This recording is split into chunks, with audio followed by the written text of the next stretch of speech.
It's Jake Sorensen. Did seem kind of meh. And Steve Sipple. Surprisingly good. This is Early Break with Sip and Jake. Sponsored by Gaina Trucking.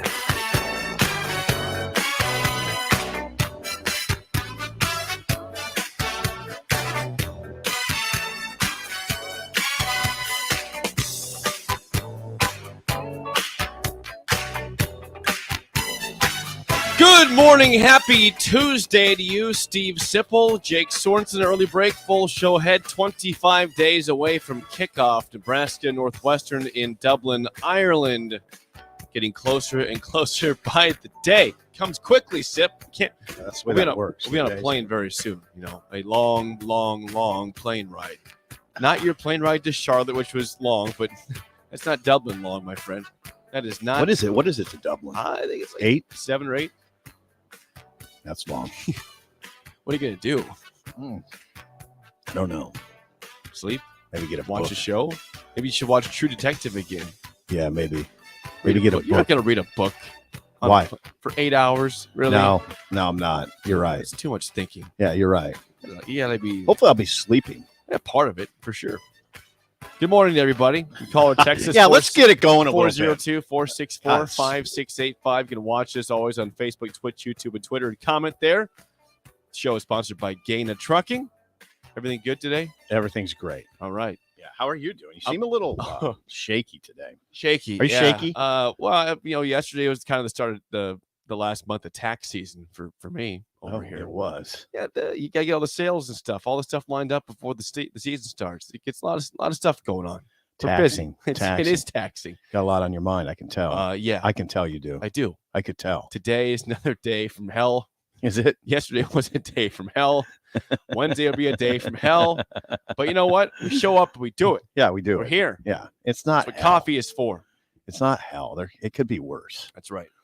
It always could be worse. That's right. Yes, yesterday was, I thought, a productive day in that we were able to watch a little bit of practice. God, I'd like to watch more. Oh, I'd like to watch more. I'm sure you would. But we learned, I mean, somebody phrased it to me on another show. Did you learn anything that would sway you either way as far as win-loss prediction, what you think will happen in Dublin? Did you see anything in that manner? No. A lot of what I saw, I kind of expected. Just, when you follow the team day to day, a lot of, you get a lot of impressions, and those impressions, if you think about them enough, usually turn out to be about what you expected. So for instance, Okay. Ready? All right, can you dig in here? I got audio I was looking up here, but yeah, Can you dig in? I'm digging in. All right, What you did got you a lot see? going on. What did you see yesterday Okay, that stood out to you? So remember, we practice? talked about some things, right?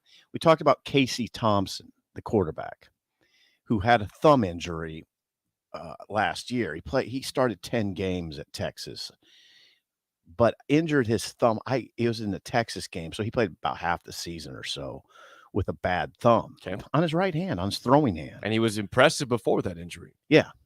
And not bad after it.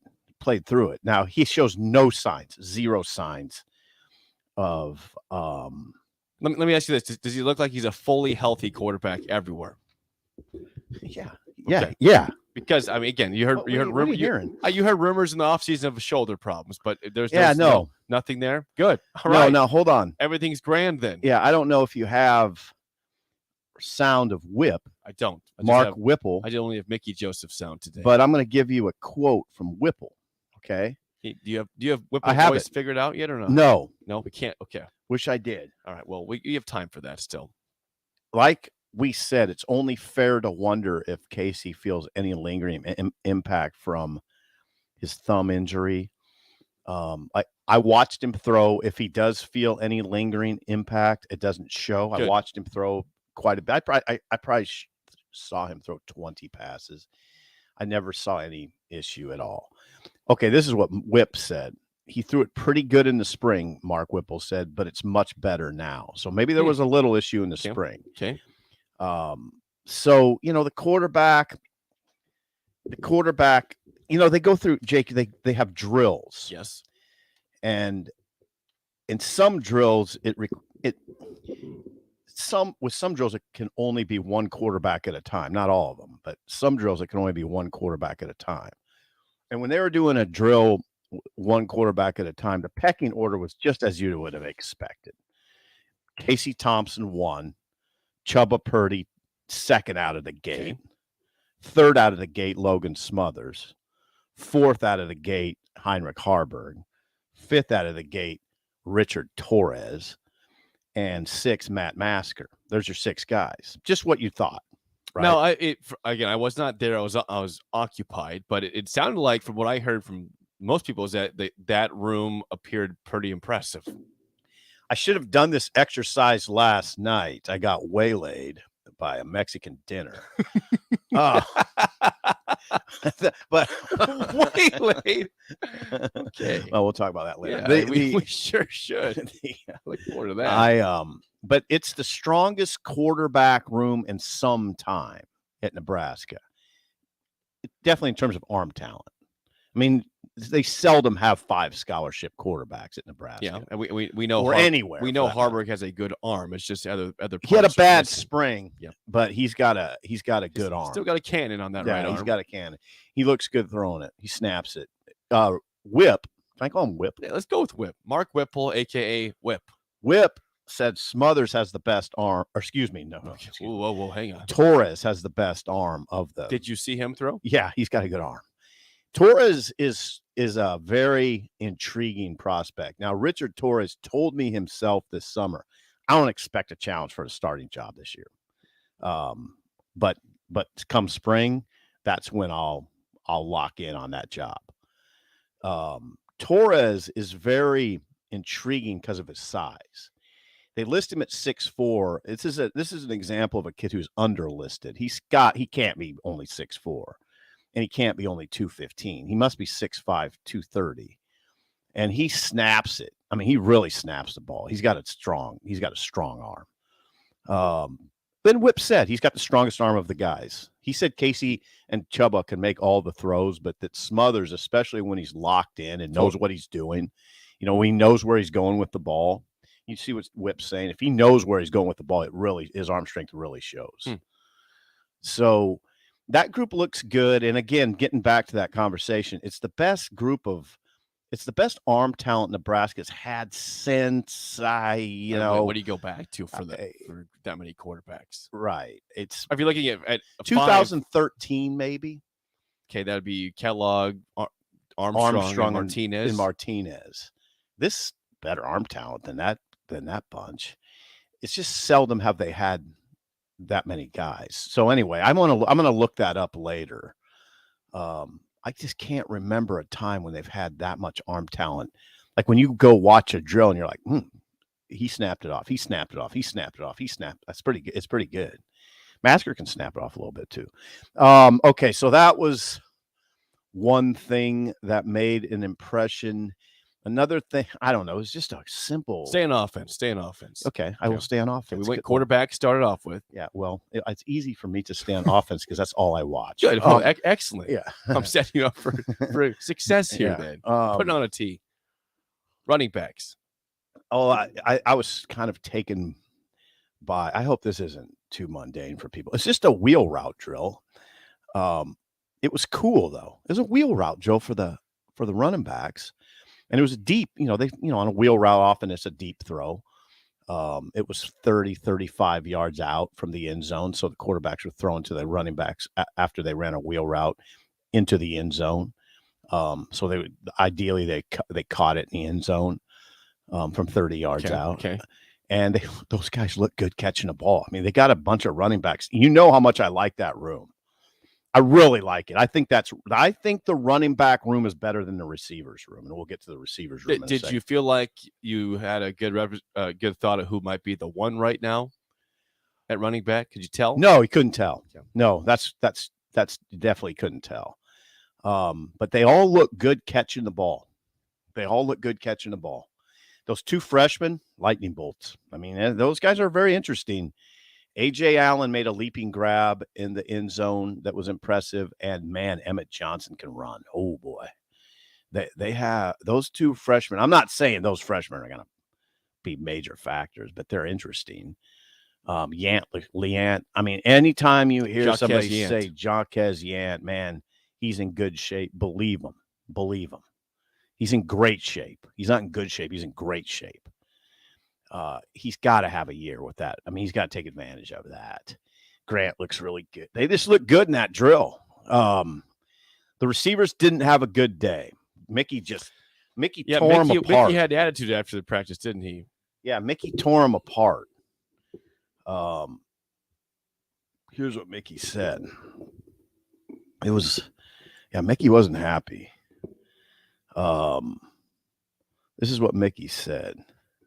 I've got lots of Mickey audio. If you want me to, what's the setup for it? Well, he said his receivers got their butts whooped by the DBs. Mickey read that one. What? All right. He said we got our butts whooped by the DBs. He said we can't have that. We've got to stack days. He said effort wasn't an issue. However, one issue he said that needs to change is none of his receivers rallied the troops and said it's time to pick it up. Quote, nobody stepped up and said anything. And that's my problem with them right now. When things are going bad, someone's got to call in the group and say, let's settle down and get it going. Because listen, I'm not going to be out there with them. He continues. I told them I've got to lead the room. I'll lead the room, but I'd rather them do it. And they're going to learn. But they know one thing. I'm going to be hard on them. I'm not going to look away. I rule with an iron fist. And they understand that. I love that. I mean, how do you not love that? Yeah. This is a guy, again, Mickey Joseph is a guy who has seen excellence before. He has seen Jamar Chase, Justin Jefferson. He has been a part of rooms that were good talents and became great talents, saw them develop to extreme levels. Of course, he's going to expect greatness from his receivers because he's already experienced it himself. Like he's already been there. It's one thing for a guy to say that and not have proven anything, but the fact he's proven it makes that legitimate that you can buy into what Mickey's saying and say, oh, it's not just coach speak or somebody that's being a big alpha. Yeah. He's been there. He's done it. Yeah. I love it. Yeah. I mean, if they're going to throw the ball 50% of the time, which is Whipple's MO, then they got to have that group ready to roll. And by the way, there can't be a lot of injuries to the top guys. Mickey has 16. Okay, Jake. These are the things that I watch and that get my attention. Mickey's got 16 receivers. He wants to narrow it to 6. He wants 6 guys that he can rely on. Now that's a lot of competition. That's competition. Some guys are getting. That's 10 guys getting kind of ruled out. Yep. Or at least 9 or 8. I mean, there's some fringy guys that are going to have to play a little bit, right? Absolutely. But there's a core of 6 he's looking for, and you can kind of start to. I think I could do it off the top of my head. You're gonna, Trey Palmer is going to be one of them. Marcus Washington is going to be one of them.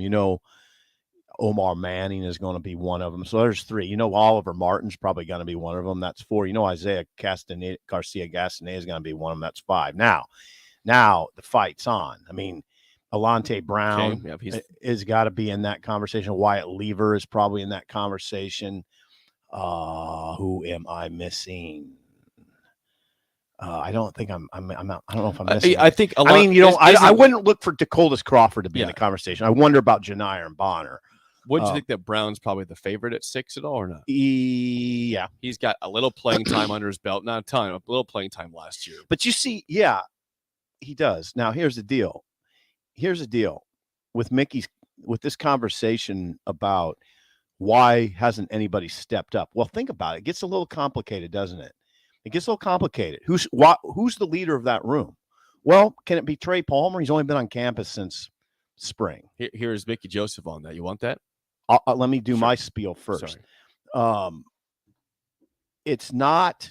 I mean, can you hand that to Trey Palmer? Does he have enough chops? I don't know. He's only been on campus for a little bit. He hasn't even made a catch for Nebraska. Okay. Isaiah Garcia Castaneda just started practice. Okay. Marcus Washington got to campus in the summer. Omar Manning, if he wants to do it, he's the guy that would make the most sense. But is it his personality to do that? Does he have enough chops to do it? Alante Brown seems like he's the type of guy that would want to do it, but does he feel like he can do it? How many catches has he had at Nebraska? How many catches of note? 0. I don't see him being an alpha this season. Well, he's just by virtue of the fact he hasn't made any big catches. We just said he might be the 6th receiver. Right. I mean, we didn't even mention him as a top 5 guy. He might be the 6th guy. So I think Mickey's got to really take control of it all the time. Yeah. Because I don't know if you have a guy out there that can do it. Here's Mickey yesterday. Mickey Joseph said on that, still looking for the alpha in the room. Mickey Joseph post-practice. Yes, looking for that alpha. And somebody's going to show up. I'm sure after today, they're going to go back and think about it, and they're going to come back this afternoon, for the walkthrough and be more focused. And then I think tomorrow they're going to come back and be ready to go. One thing about this group, once I challenge them, they always come back. That's one thing I like about them. They don't just let me talk noise to them and not respond. When I come at them really hard, like I always do, they'll snap back.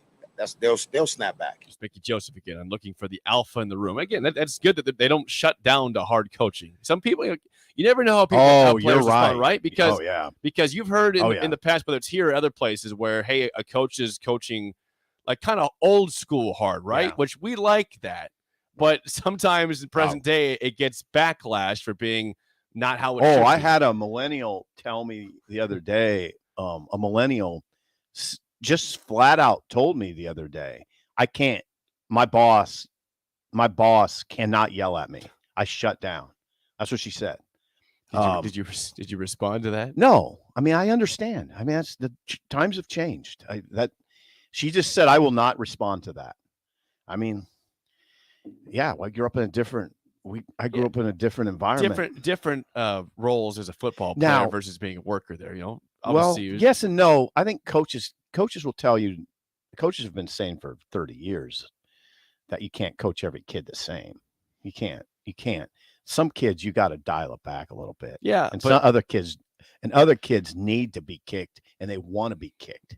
If you're Mickey Joseph, though, you can't change your philosophy with different players. Yes, you can. Right? Can you? Yeah, you have to. Interesting. Yeah, I think you have to. Let's get a call from Derek on the Honda of Lincoln hotline, 402-464-5685. Derek, you're on early break. Go ahead. Hey, guys. Great show. Great topics, always. Couple quick questions. Is Levi Falk, has he moved on? Yes, we can answer that. Levi Falk exhausted his eligibility, Derek.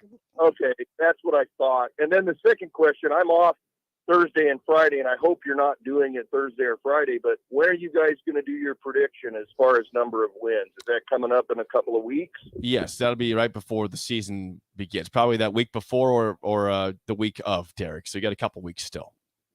Awesome. Okay, we'll be dialed in for that. And then here's an observation, guys. Been watching Trev Alberts kind of quietly over the last 6 months or so, and I've kind of come to the conclusion that I think his next head coach is already on the staff. And so I think that creates a little room in terms of not only for Coach Frost to be able to meet the expectations of 8 wins, but it also gives Alberts a little bit of wiggle room in terms of who he might move into that position and not disrupt or turn upside down the entire apple cart in doing so, since recruiting does seem to be on an uptick right now. And I was just kind of wondering, I know that's not a normal way to approach things in college football today or by today's standards, but I'm just kind of wondering if that's something that might be a new trend that we see when there's a struggling program. Perhaps athletic director goes out and finds his next coach and implants them into the system. And I'm just kind of wondering if that's if there's any germaneness to that observation, or if that's just pie in the sky. Do you have Thanks, guys. Great show. Okay, thank you, Derek. I don't know who that would be. if Trev were to make a move on Scott and keep it on the staff. I don't know who that is. Would Eric Chenander be the lead candidate there? You can answer to this because I feel like the assumption when I hear that is people say Mickey Joseph. Well, I would say no to that. Okay. That's not happening. I shouldn't say that's not happening, but can I say it this way? I'd fall off my chair. I'd be so surprised. I just don't there's nothing in Mickey's background that suggests that he's ready to lead a Power 5 program. He's never been a coordinator, that's not a requirement. You've seen position coaches hired to be head coaches before, but still. Yeah, but there's nothing in his background that suggests he's ready to be a Power 5 coach. And I'd be shocked, fall off my chair, shocked if they made that move. I'm telling you right now, the chances are less than 1%. Is what I'd say to that. So I don't know who it would be. I'm just saying that for the people, and that I mean it. That's the guy that they're going to. But if they think it's on the staff, it's not Chenander. It's Joseph. That's chances less than 1%. Okay. So, now that means he has a shot, but no, I don't see it. And it's not like I'm talking off the cuff. I mean, I know some things. I wouldn't say it as strongly as I'm saying it if I didn't have some knowledge. Okay. No, that's not going. They wouldn't go that way. I think people say that because he's the associate head coach too, right? Or not? I don't know. I guess he has that tag. That means nothing, by the way. Listen, I'm just trying to tell when you hear listeners and fans say that's the guy they're talking about, and that's the reason. I think why. People sort of that. I don't know. I guess have sources or whatever. No, yeah, no. We're here to shut the sources down, baby. Bank this segment, and then when Mickey gets named, it'll be a great look for me. We'll replay it on the airwaves the next day. Over and over. Yeah. I'm not too worried about that.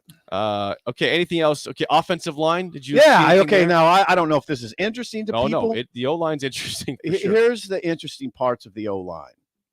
Okay, Teddy's out there with a big brace on his left knee. How do you look with the brace? Moved well. Moving well. Good. Donovan. I don't know how these kids do it. I don't know how they do it. Donovan, we're watching the first part of practice, and Donovan's putting them through this drill that if I were one of those linemen, I'd be like, okay, are we done for the day? That he's putting them through a drill where it's taxing. And I'm thinking, those guys some of them are bent over, trying to get their breath. Okay, so what the drill was it's a one-on-one drill, and it's a. Keep in mind, these guys are all going against themselves. They don't bring defenders over for this. It's all offensive linemen doing this. But the drill is to essentially escort another lineman up the field as he leans on you. Okay. So you got a 300-pounder leaning on you, but you got to escort him 10 to 15 yards up the field. Move him. And it is a bear of a drill. If you got a 300-pounder leaning on you, you got to move him. Yeah. Me and you can't do that. Oh, well, no, we're not 300 pounds. Right. But still, I get that. Right. That's very, very hard. Right. They're full padded. They're fully padded. Well, no, they weren't fully padded. They had today's full pads. Yeah, they had helmets and shoulder pads on. It's kind of like those guys are fully padded though, because they all wear big knee braces. All the linemen. So Teddy's got double knee brace on one. So it is a rough drill. And they have an hour 40 ahead of them, and they went outside and did it. And it was hot. It was hot. In the so morning how long were you able to watch practice for? 30 minutes. Okay, how long were they doing that? That was probably 15. They did. Yeah. that's quite a bit of time. Yeah, they did it inside. Then they went outside and did it. And that was the drill where you might have saw Nick Sainter's tweet where I think that was the drill. Yeah, it was the drill where Donovan. Let's hear what Donovan Raiola said. This. Take his head off. Yeah. It's an impressive group. I'm a little. There's some concerns I have a little at some spots about depth, but it's kind of weird because they have guard depth, but I don't think So, they have great tackle depth. You probably didn't see them line up as a unit at all. No, So we couldn't can't- tell. No Nope. idea of who the first team. You have an idea, but you didn't see it No. with your own eyes about who lined up actually at first. No, team. Don, they didn't do that. They were just strictly doing drill work. But yeah, of course we watched Teddy Prohaska coming off a knee injury, and he looked fine. He was doing all the drill work, and looks good doing it. Ben Hart looks good. They're a mammoth. It's a mammoth. What really jumps out at you is how big they are. If you were coming in from another city, if you're driving up from Wichita and with your wife and said, "Hey, let's just go watch Nebraska practice," and if you went to the offensive line, you'd say, "Holy God, that's Big Ten. That's a big yeah, that's big. That's Big Ten." Where are we? I mean, Teddy's 6'10" and Benhart's 6'9". I mean, 320 and 320, 6'10", 320, 6'9", 320. Those are big. Corcoran's a big dude. I mean, those are big guys. That's a big Big Ten line. I've seen Nebraska during the Solich era where they would come off the field and I'd be like, man, they're not very big. That's a small line. They recruited different kind of guys back then because they're running a different kind of offense. Yeah. But this is. I'll be real curious. I mean, I know the full pads go on today for the first time. This is the sixth practice today. First time full pads will be on. Scrimmage this Saturday. I'm be really curious with Teddy Prohaska. So you said the brace was on his knee. Left knee. Yep, left knee. So a lot of times I think there's a fear from an outsider's perspective, a fan or even somebody just watching that you might be pretty tight with the brace on your knee. You might not. You might be a little more stiff when you move. So I'm curious when they actually do some reps against the defense, but that people can see, or if there's any sort of visual that with pads on. Yeah. If there's any lasting effects. That the brace would also kind of slow you down on that. I know we said this yesterday, but the real good news in that conversation, the real good news for Nebraska in that whole pass blocking conversation is they have pass rushers on the team that'll test those guys. Right. Ben Hart and Prohaska are going to get tested at a very high level. I mean, you're talking about Garrett Nelson, who's the face of the program, who what's he do? He practices like every day's his last. He won't take it easy. I love that. Yeah, he won't take it, and he did that yesterday. It was like that was his last day on earth. That's the way he approached it, and he will test whoever's in front of him, and that'll be Ben Hart or Prohaska. I told you I watched film of Mathis. Mathis is the real deal. O'Shawn Mathis is real. That he's going to give them a great look. Okay. Caleb Tanner's a grown man now. I know the text line gets on me when I start talking about Caleb Tanner, because he hasn't done a ton, but he's done some. I mean, I think he has 5 sacks. Yeah, for the buzz he gets, he hasn't done a lot, but he has done some. Right. I'm just defending the text. Undersized. But he'll test him. Jamari Butler will test him. They're going to get tested. That's great. Now I don't know. I didn't watch a lot of the defense or hardly at all. So I didn't get a good feel for Stephon Wynn.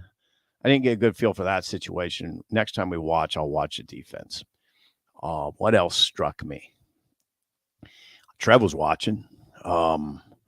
Trev was watching the practice with Davison at one point, with Matt Davison at one point. Trev's very, he's very engaged, I would say. I was interested in one of the fellas that was on the sideline where they were talking about the upcoming season and why it might be better. And he mentioned something that we hadn't thought of very much, Jake, and that is, they lost all those close games, but think about what they're replacing. They're replacing a kicker, Connor Culp, who just went south. Yeah, I mean, a great year 2 years ago, and it just all fell apart last year. He had a great year during COVID year when he was kicking in stadiums with nobody in. Well, you say, baby, had a good year though. Yeah, he did. You can't take that away from him. Okay, I won't. But then he went south. He went south last year. Yes. Yeah. The punting situation was at times a debacle. It has been good for a while. Right. Let's be honest. Okay. Punting has been a problem. So that led to Foltz. that hurts you in close games. And then what else you're replacing? The quarterback. Yep. Who we all agree was a great kid and we all agree was a very good player. We all also agree that he was bad in the clutch. Mm-hmm. So now what are those pieces going to look like? Just those three pieces. Place kicker, Timmy Bleakroad, punter, Brian Buschini, quarterback, probably Casey. Probably Casey. I'll tell you why. It seems like Whipple sometimes, I don't want to say goes out of his way, but he always will mention Casey's experience. Casey's experienced. Casey has 10 starts. Logan has 1. Chubba has 1. And it seems like Whipple really leans hard into that, which makes sense, by the way. It does. And you saw the Red River rivalry. That doesn't get any more intense. He was incredible in that first half. half. Well, I'm not talking about his play. I'm talking about the environment. Well, he was incredible in a tough environment. Yeah, how about tough double whammy? That's a ridiculous environment. I was watching that game sort of. I'm 55 years old, 56. I'm going to start lying about my age, so I'm going to 54, so it's going to be very confusing to you. Yeah. Count back. But I watched that game even as a guy who's been watching football since I was 7. And I was startled by that environment. God, it was raucous, and Thompson was superb in that first. He was superb. The environment didn't he was making big play after big play after big play. Didn't affect him. Deep balls. Yeah.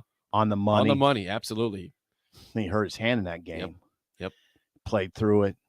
Like I said, I've talked to several Texas fans out there. I know it sounds weird, but I've talked to Texas fans. They liked him. They were very, very high on Casey Thompson. Mm-hmm. I mean, they're curious about Quinn Ewers and Arch Manning when they get there, but Texas fans that I talked to at least were not happy to see him go, Casey Thompson. Well, it ramps up now. Like you said, full pads today for the first time. Scrimmage Saturday. This week kind of start. If Chubba is going to make a move, it's got to be pretty quick right here now. Yeah, pretty much. He's got to make it quick.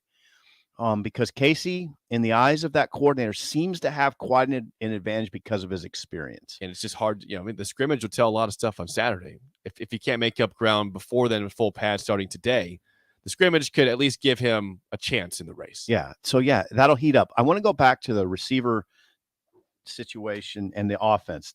Okay. A concern of mine.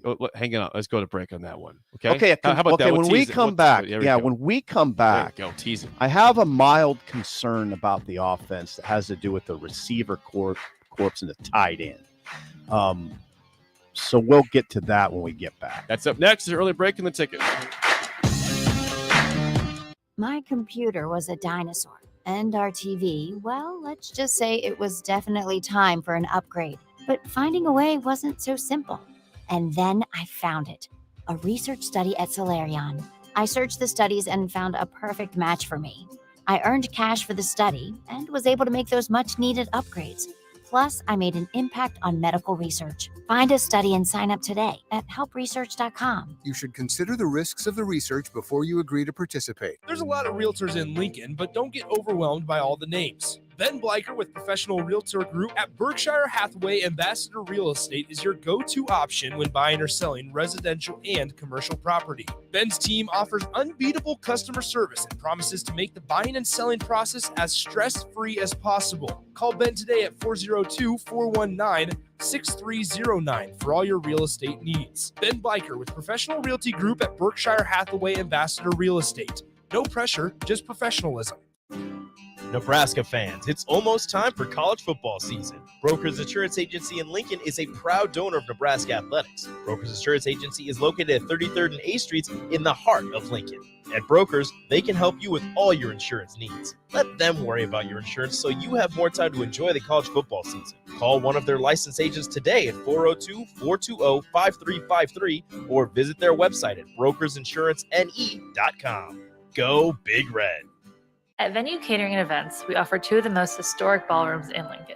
The Jasmine Room located in the historic Grand Manse in the heart of downtown, featuring a beautiful built-in antique bar, spacious patio, and soaring skylit ceilings. The Scottish Rite Ballroom, located just 2 blocks from the state's capital, boasts intricate hand-carved columns, rich, dark wood floors, and lavish chandeliers. The perfect venues to host your wedding, corporate event, or much more. For availability and more information, call us at 402-603-6483.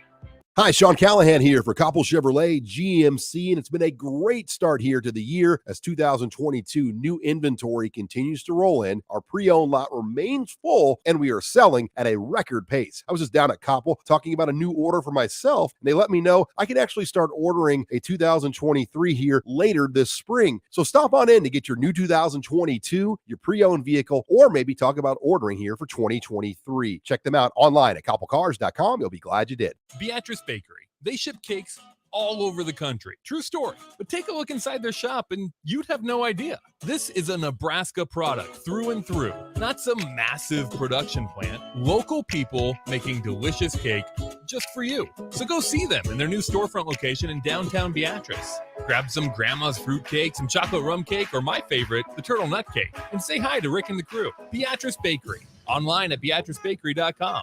Welcome to our world of yum. Gaina Trucking is hiring CDL Class A and B drivers. Gaina Trucking guarantees a 40-hour work week year-round, and their strong team culture makes it not a job, but a career. Gaina Trucking offers health, vision, and dental insurance, 401k with company match, an employee assistance program, and other bonus programs. Build a better career today with great team culture at Gaina Trucking. Learn more and apply today at GainaTrucking.com.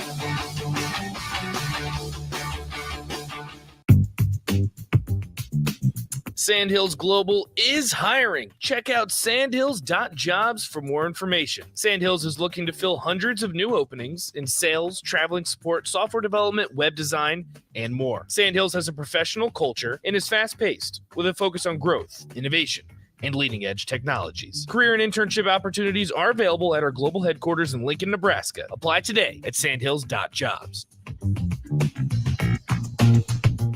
Did you know that the U.S. has added over 1,100 new breweries in the last 18 months? Learn more by shopping at Myers Cork and Bottle, 13th and South, and by tuning into Thirsty Thursdays with Kevin Myers, because sports are better with a drink in your hand and a friend at your side. I'm Smokey Bear, and I made an assistant to help you out, because only you can prevent wildfires. Hey, Assistant Smokey Bear, call me Papa Bear, because I'm grilling up dinner. Do you get it? Yes, good job. So what should I do with all these coals? Don't just toss them out. Put them in a metal container because those embers can start a wildfire. I understand. The stakes are high. Ha, ha, ha, ha. Learn more at SmokeyBear.com. Brought to you by the U.S. Forest Service, your state forester, and the Ad Council. This. Well, good morning, little brother. Is Early Break with Sip and Jake, brought to you by Gaina Trucking. Weekday mornings from 6 to 8 on 93.7 The Ticket and theticketfm.com.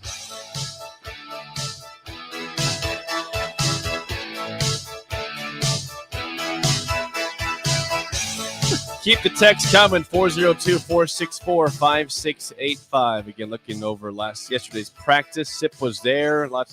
We already hit a lot from practice. But you teased before the break that you have a concern regarding the receiver room. Yeah, hit that Mickey sound first, though. I mean, Okay, let's pump some positive into it. Yes, we need some positive. And I'll try to counter it a little bit. Mickey Joseph, yesterday after practice, says the competition in the receiver room is good. Let's hear why. Absolutely. Competition kind of straightens you up when you know the guy next to you that can play.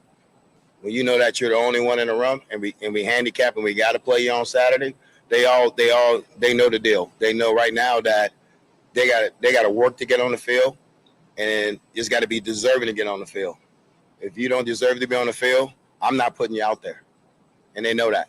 So you're right. Competition helps a lot. See, Mickey ruling with an iron fist helps your confidence in that group. My concern is I don't know that they have a big time all Big Ten receiver out there. Anybody, I mean, think in recent years, do they have an Anunwa out there, a Purify? That's not recent years, by the way. Give me some recents. Well, you like a big body receiver, is a guy. Big body guy. Stanley Morgan was a good receiver. Yeah, do they have a Stanley Morgan out there? I don't know. I mean, even go back to last Stanley Morgan wasn't even drafted, Jake. Sip, do they have a Toure out there? Seventh round pick with the Packers. Yeah, and he's playing well. I don't know. See, that's what I'm saying. I don't know if they do. Trey Palmer is probably your best chance at that. Yeah, absolutely. And I've asked before, can he be Samori Toure this year? I don't know that. Like, what's his ceiling? What's his potential? Toure was excellent. Toure was great. And he's he's played well so far with the pack. Teray could get to the deep ball. He could catch every route. He could do every route. Eric Strickland talks about it a lot. They didn't have enough receivers that got separation last year, but Teray did. He got separation. He got open. Sure. Okay, now do they have that guy? If they're going to throw it 50% of the time, you better have some guys that you can go to and rely on. Now, hand in hand with that conversation about the receivers is the tight end group. I mean, A.J. Rollins wasn't practicing yesterday. Borkacher limped off. Now, I think he's fine. I mean, he looked like he maybe twisted an ankle or hurt a foot. They wear ballet slippers now in football. So when they ever have foot injuries, never surprises me. But what are we talking about here? Now you got Travis Vokalek, who you have to work pretty hard to overthrow Travis Vokalek. It's possible. I've seen it. Well, I've seen Adrian overthrow Austin Allen, which was a Houdini act. A 6 foot, times, 6 foot 9 tight end wide open, and he overthrew him. How do you even do that? Close your eyes. Adrian, I would give if I was one of his teammates and we were watching film, I'd give him endless crap about that. Dude, how did that happen, Adrian? He's 6'9". It's like Yao Ming over there, man. Come on. Just throw it in the vicinity. But anyway, I'm just saying, I'm going to keep saying it. I like the running back room way better than I like that receiver group, including the tight end. So you have Vokalek, but then who do you got? A.J. Rollins is watching the practice yesterday in street clothes. Borkacher would probably be your number 2, by the way. Young Borkacher. And how I don't know what he got there. You had a comment on Thomas Fidone, who's not playing yet, obviously. Fidone not playing, but no knee brace still. Okay. Doesn't wear a knee brace. He's on the sideline. Street clothes, or do you have his jersey? Just shorts and jersey. That's it. Becton said that Becton was very evasive when he was asked about when Fidone might return. He says it's up to the doctors. But again, no knee brace. He wasn't wearing a knee brace in June either at the camp. So I don't know. Now, Chancellor Brewington is a big part of this conversation too. Yes, he is. Chancellor Brewington, Chris Hickman, maybe those guys can rise up and get you 20 catches, maybe 25, 30 between them. That would help a lot. They're undersized though. I mean, Chancellor Brewington's 225, Hickman's 215. Yeah. I mean, Chris Hickman is he's a kind of an in-betweener. He's a full tweener. Yeah. It's a full tweener. Yeah. And Sean Becton said this summer they have a hard time getting him over 215. Come on. Sit down and eat some pasta, man. I don't know. I'll get you over 215. I think he's a pretty good player. He looks healthy. He was in drills yesterday. But guys like Chris Hickman and Brewington are really important, as are Borkacher and A.J. Rollins. But, man, I just always think, what if they had Vokalek and Fidone? Oh, the Fidone is the what if of the first of these 2 years. Yeah. Last year, the same thing. What if you had Fidone? Yeah, that's game-changing stuff. If you line up Vokalek and Fidone, that's game changer. Last year, Austin Allen and Fidone. Austin Allen was the first team tight end in the Big Ten. Absolutely. Totally agree with you. Then you have Fidone on the other side? Right. Oh, yeah. Are you kidding me? Yeah. I mean, you can't get him back quickly enough, but you don't want to rush it. You can't have Fidone be the player that just never did anything. No. And if you rush it, that becomes a bigger risk. The more you rush, the bigger the risk. For some reason, there are a lot of questions in the text line regarding one particular receiver. You've mentioned him, but we have not got anything in depth. The Texas transfer, Marcus Washington. Oh, I think he could be the starter. Okay. I think he could be a starter. If I were to guess the starters, it's Trey Palmer, Marcus Washington, and somebody else. Isaiah Garcia Castaneda would be probably my guess in the over slot. Omar Manning. Yeah, in the slot. Okay. Because I think, and then Omar Manning would be right, in that 4 slot, 5 slot, first guy in type thing. Omar's going to play, but Marcus Washington is, I think he's going to be a starter. that answer that? Yeah. If he's not, he's close. You mean maybe if yeah, close. A couple questions coming in regarding a player who's not here and hasn't been here for a while. But question is, how much is this team missing Xavier Betts right now? A lot. He's immensely talented. He would be the most talented in the room. He would be the most talented in the room. Missing him a lot. Yeah. He's not coming back. That just that ship just quietly faded into the night. That's unfortunate. Sad.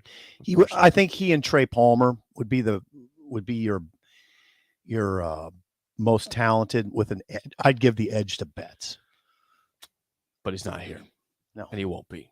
No, so you put Betts and Fedoni in this conversation. You feel confident in saying the ship has sailed completely. Ship has sailed on that. Yeah. For those who have any hope at all, the ship has sailed on Xavier Betts and he come back at Nebraska. Well, close the door on this season. I guess you never ever, fully close the door on the future, but I mean, it doesn't. It'd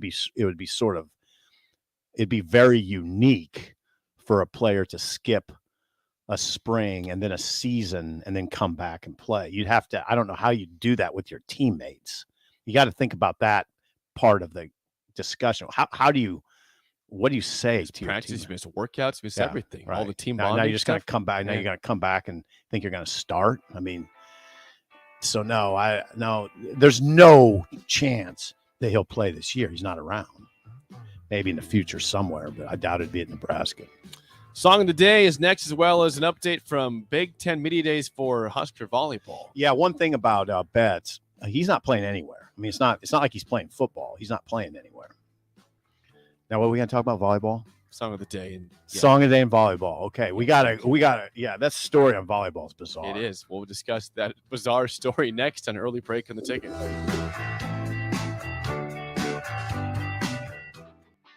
Gaina Trucking is hiring CDL Class A and B drivers.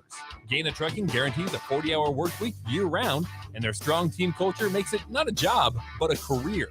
Gaina Trucking offers health, vision, and dental insurance, 401k with company match, an employee assistance program, and other bonus programs.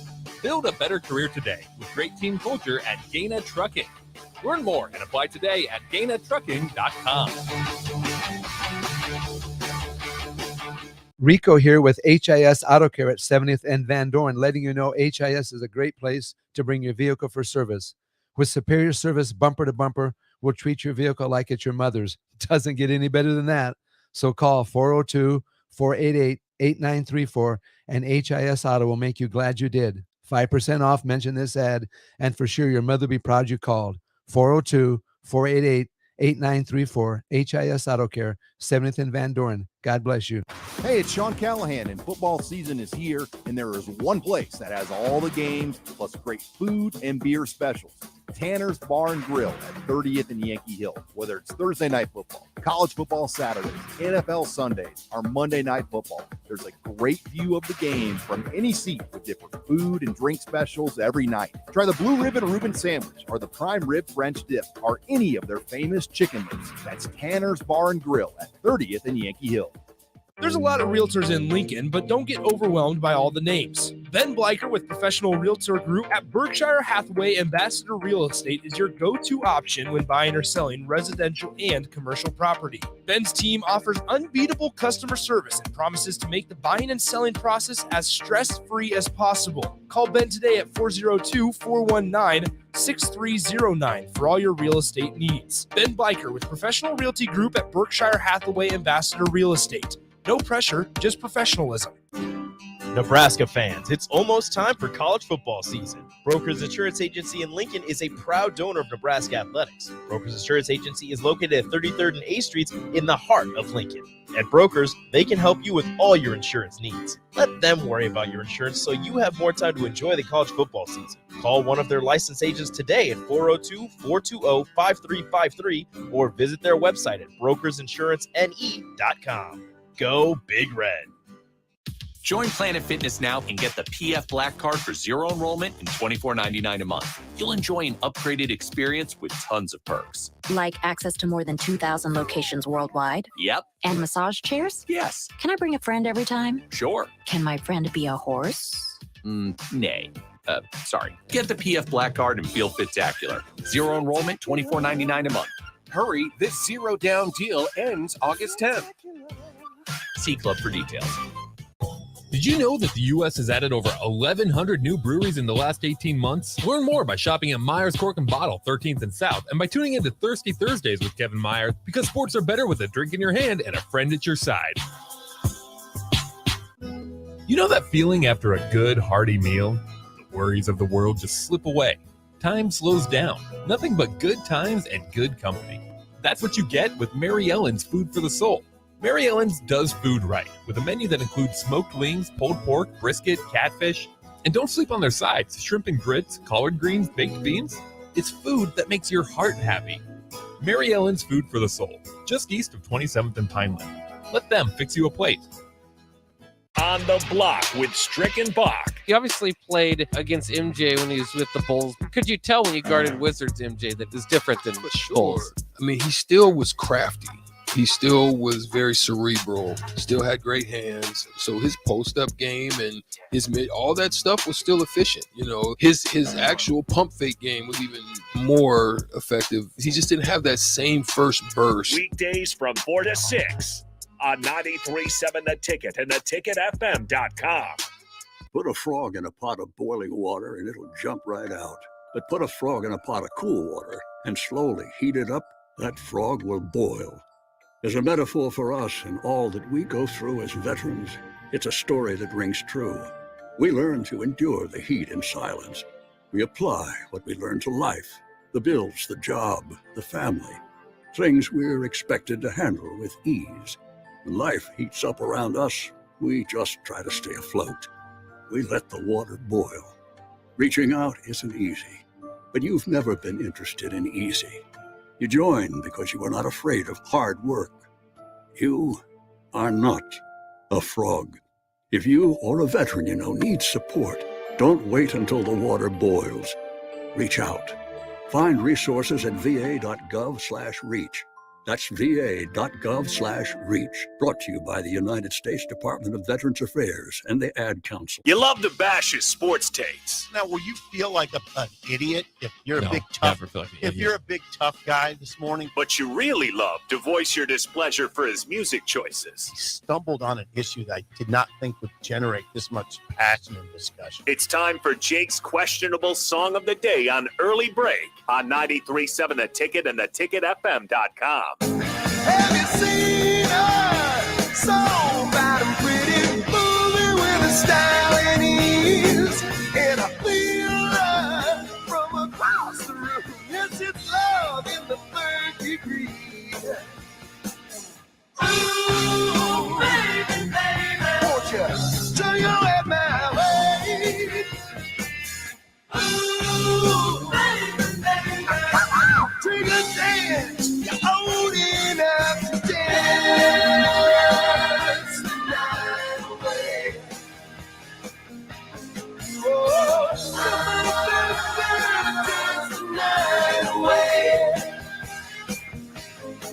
Song of the day, Dance the Night Away by Van Halen, 464-568-5. 1 is bad, 10 is good. Text your rating on the Sauter Heyman Jewelers Song of the Day. She gets you higher than anything else she knows. Ooh, baby, baby, won't you turn your head my way? Ooh, baby, baby, well, don't skip romance, 'cause you're old enough to dance the night away. Once again, your Song of the Day, Dance the Night Away by Van Halen, 464-568-5. 1 is bad, 10 is good. Text your rating on the Sauter Heyman Jewelers Song of the Day. Oh my, yeah. Well, that's the second best Van Halen song. The best Van Halen song, Ain't Talking About Love, is a 9.8. That song is incredible. That song you played today is incredible too. It's the second best Van Halen song. They have a good catalog. You're on a serious roll. I'm on a heater. Yeah, you're on. Say that again. I'm on a heater. You're on a serious. Thank you for that. I mean, if I thank you for playing a song, that's a good song. And I thank you for playing that song. I like songs that get going right off the bat. They don't Yeah. like build up for 2 minutes and then they get going. Like that one's off the bat. It gets going. No, I do. I don't like waiting for 2 minutes. I don't like it. John text in. Friend John. 10. John. Thank you, John. Text in. Thank you to friend John. A 10. Not John and friend, but friend John. I'll go 9-6. 9-6 is Great high. rock roll. That's a great rock and roll song, isn't it? It is. It isn't. Doesn't it's it just have wonderful. everything? It has everything you want. Yeah. Good chorus. It's raw. Yeah, it's got a good beat. Yeah. Verses are solid. Short and solid. Strong. You know what that song is? Strong. 9 point what again, please? 6. 9.6. It's very, very lot of testosterone. Yeah, there is. A But that's lot Van of Halen in general. lot of strength. Thank you. Guess you got to guess Gus's score. This is high, very Yeah, high, I think very high. I'm going 8.8. Okay, he went 8.3 yesterday. He did. 4. You Yeah, I forgot. It's never another- remember. It's another day away. Yeah, you never remember. 8.3 yesterday from Gus today. Yeah, 8.5. 8.5. This sounds like a song that one of like my country relatives would play at their wedding reception. Is that a good thing or a bad thing? Well, bad thing. I give it a 6.5, so Gus, not the best thing. That's not a horrible score. But I I'm just surprised you went don't. that low. I Gus. just don't like it. I never listen to like Van Halen or like that type of music, and I'm not saying it's a bad song. I just don't like it. Guess you have some weird holes in your game because for a 19-year-old, you do well with older music because your parents were into older Sure. music and they helped you out there. So you don't like Tom Petty, Van Halen. You don't listen to. I don't understand these different holes. I respect that you have some old music that you listen to, but I mean Van Halen. I'm A just 6.5 is a fine score. I'm not mad about the score. Gus was really alarmed with me this morning. Yeah, what happened before this segment happened, Gus came in here to talk to us, and he witnessed you with your coffee mug, stirring it with your glasses. With the end of my glasses. Your glasses. Not you were, my glasses. Not the glasses part. Okay, you stirred your coffee with the end of your glasses. Yeah, I which saw I you don't- take them off, stir it, put them back on. No, I Which wiped is a them off fine first. thing. No, I His wiped reaction them off. was fine. No, it wasn't. Yes, it was. Okay, it was fine. I wiped them off first. I think that's a common thing for dudes to do. I've never done it. You You just stirred my don't notice coffee with people. glasses. You just don't notice people doing it. It just caught me off guard. Okay. Yeah, well, 6.5 catches me off guard. it's mutual here, Gus. I find it so funny when like, oh, this is a high one for sure, and I'm just Yeah, I don't understand what you wouldn't like about that song, but it's fine.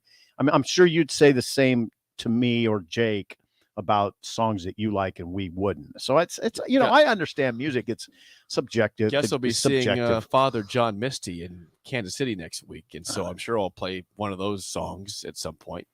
I was asking Gus, I'm like, okay, this guy, Father John Misty, how many listens does he have on Spotify? He said tens of millions, and I looked myself. It's tens of millions for Father John Misty. So Man, that's a lot. maybe it will make an appearance on Song of the Day within the next week.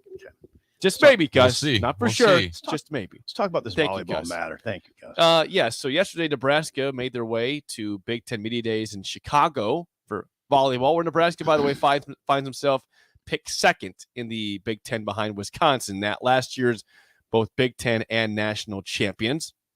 But the story for Nebraska continues to be Kayla Caffey, who we discovered last week was not going to come back to Nebraska.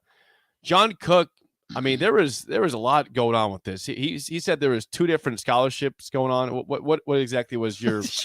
Yeah. So it is. It's I give you some grace here for your fumble there because but it is. It's confusing. Yeah, it's confusing. Well, first of all, you have to establish that Kayla Caffey, the middle blocker, the All-American middle blocker, received a waiver from the NCAA to play a 7th season. Mm-hmm.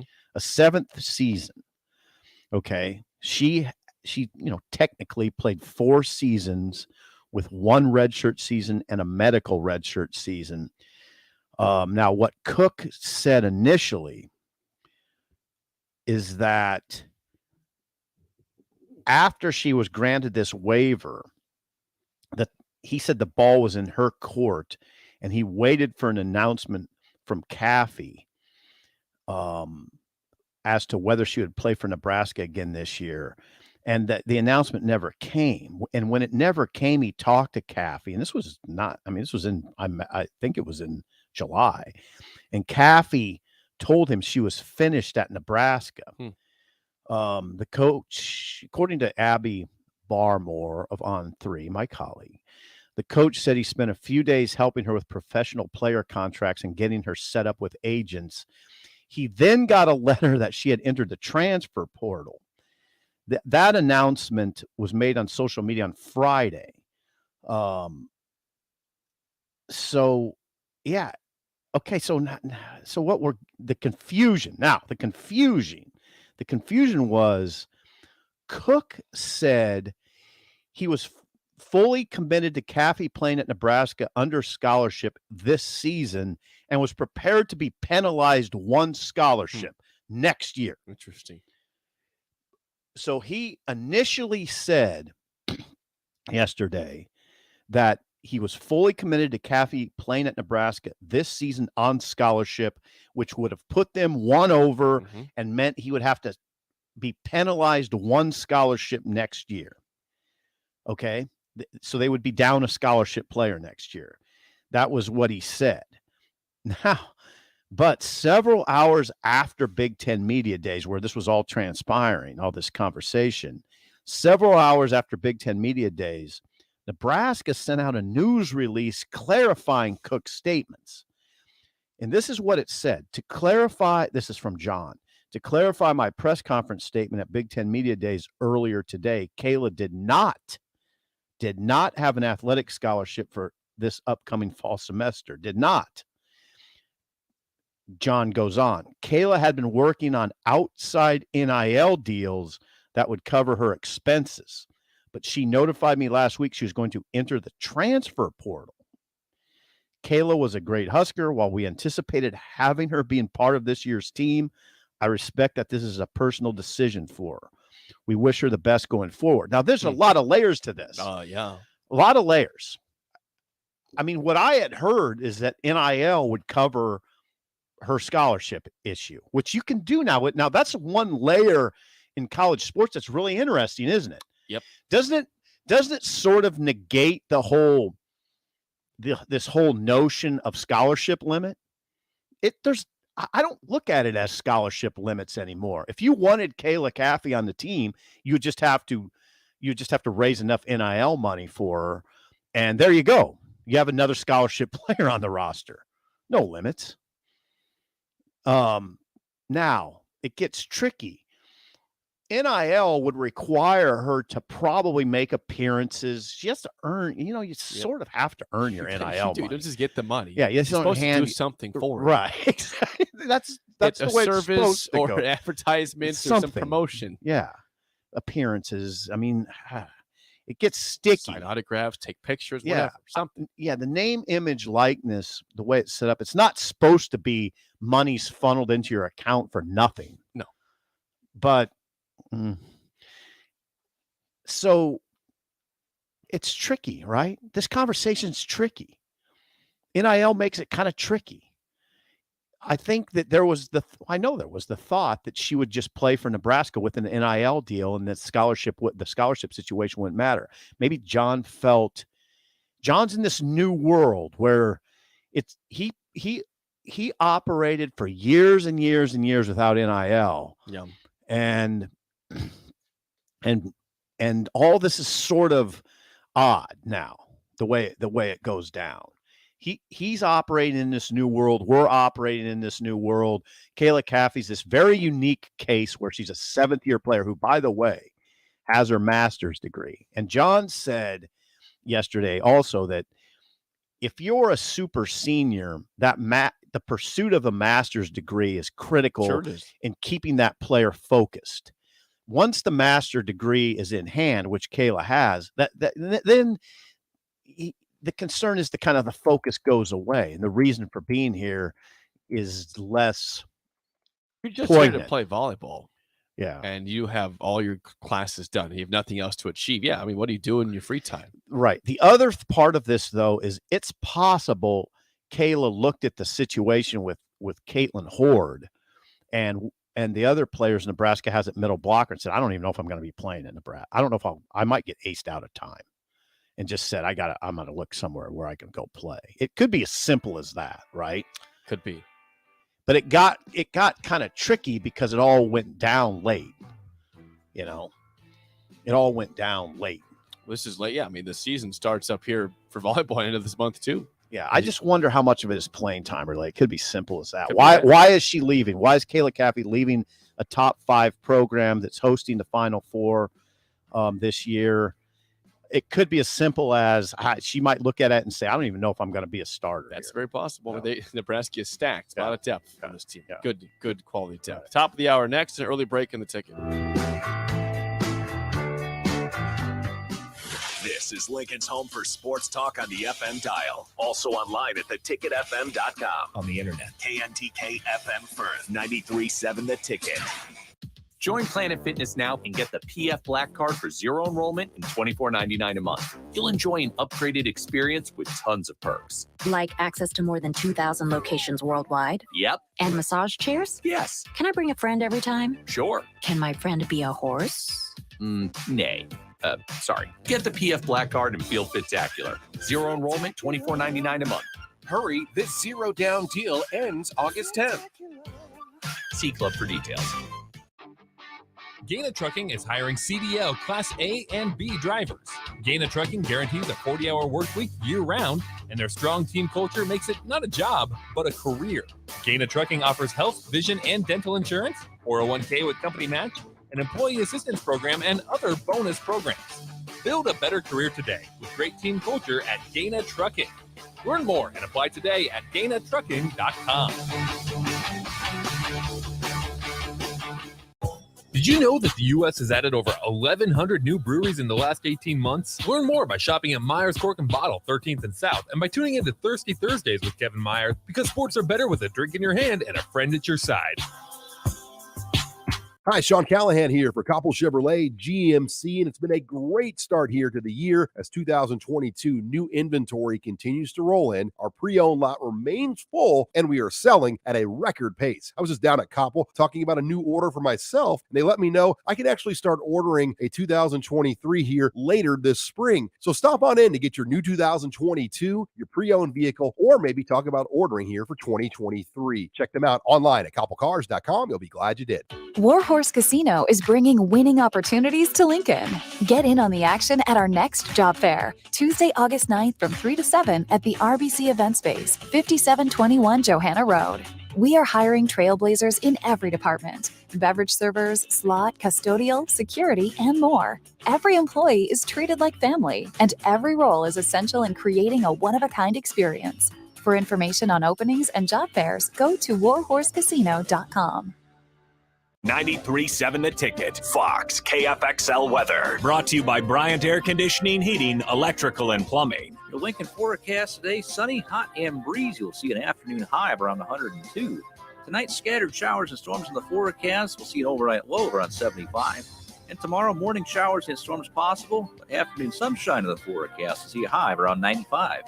I'm meteorologist Kyle Kleckner for 93.7 The Ticket and theticketfm.com. Rico here with HIS Auto Care at 70th and Van Dorn, letting you know HIS is a great place to bring your vehicle for service. With superior service bumper to bumper, we'll treat your vehicle like it's your mother's. Doesn't get any better than that. So call 402-488-8934 and HIS Auto will make you glad you did. 5% off, mention this ad, and for sure your mother will be proud you called. 402-488-8934, HIS Auto Care, 70th and Van Dorn. God bless you. Tune in to the Teammates Mentoring Hour each Wednesday from 6 to 7 p.m. on 93.7 The Ticket. Hear stories from the program started by Tom and Nancy Osborne and how it's changed mentors and mentees' lives and how you can be involved. The Teammates Mentoring Hour, Wednesday nights from 6 to 7 o'clock on 93.7 The Ticket and theticketfm.com. Landmark Implement, your local John Deere dealership, is searching for mechanics of all skill levels to grow with us. Landmark offers a competitive wage, full benefits package, along with paid time off within just 60 days of employment, as well as a 401k and a boot and clothing allowance. Interested in becoming a part of the Landmark difference? Apply now at landmarkimp.com/careers or contact Deanna 402-310-7561 or email careers@landmarkimp.com. That's landmarkimp.com. Landmark Implement is an equal opportunity employer. Victor deployed for the first time to Afghanistan in 2003. At 4 in the morning, my phone rang. They said, "I regret to inform you that your husband was wounded in action."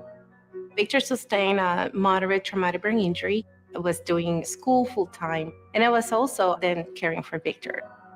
One of the most important elements of caregiving is taking care of yourself.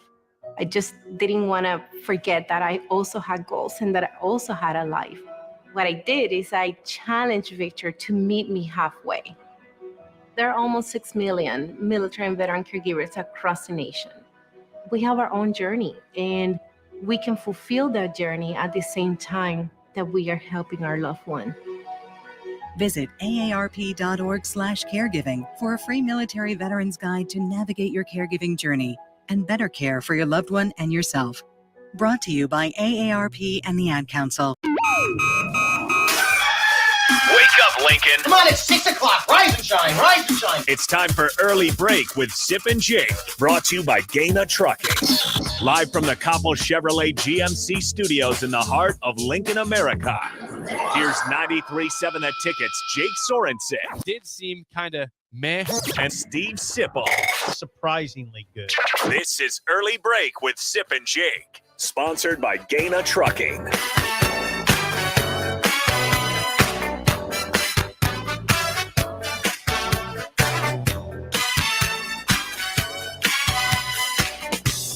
Welcome back to Hour 2 on a Tuesday. Steve Sipple, Jake Sorensen. Early Break show is sponsored by Gaina Trucking. You can always watch on Facebook, Twitch, YouTube, and Twitter.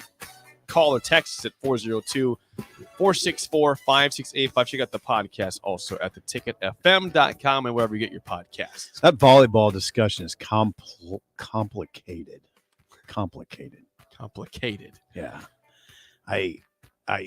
It's just, I like that story in that it's informative and it illustrates the sort of complexities of this new world of college sports where there's a lot of player empowerment and that things sort of can get complicated. Well, and that, I keep it right there for a second because, and we'll move on to football in a second, but I find when you have a team like Nebraska volleyball who has stars everywhere. I mean, think about it. They've had all these classes of getting the top player in volleyball or the top 2 or 3, just studs everywhere. Mm.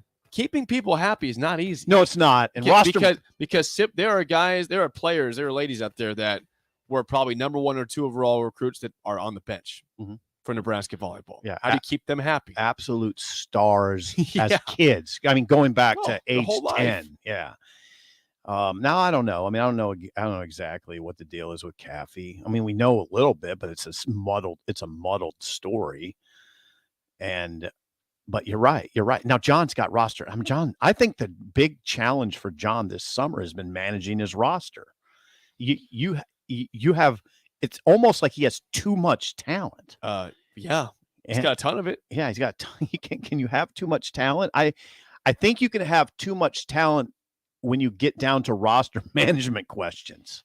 Not all of them. Well, it's keeping team chemistry still good too. That too. With all the different dynamics of the talent that you can't play or the ones you're trying to find spots for. Yeah, I think now he takes a deep breath and says, "Okay, we're moving forward without Caffey. We have 2 or 3 middle blockers that I think they've Maggie Mendelson. I think they feel really good about. There's another one in addition to Caitlin Horde. I'm sure they're fine. Let's talk football though. 464-5685. Call or text as always. We played some audio from Mickey Joseph from yesterday after practice. Mark Whipple also spoke yesterday after practice.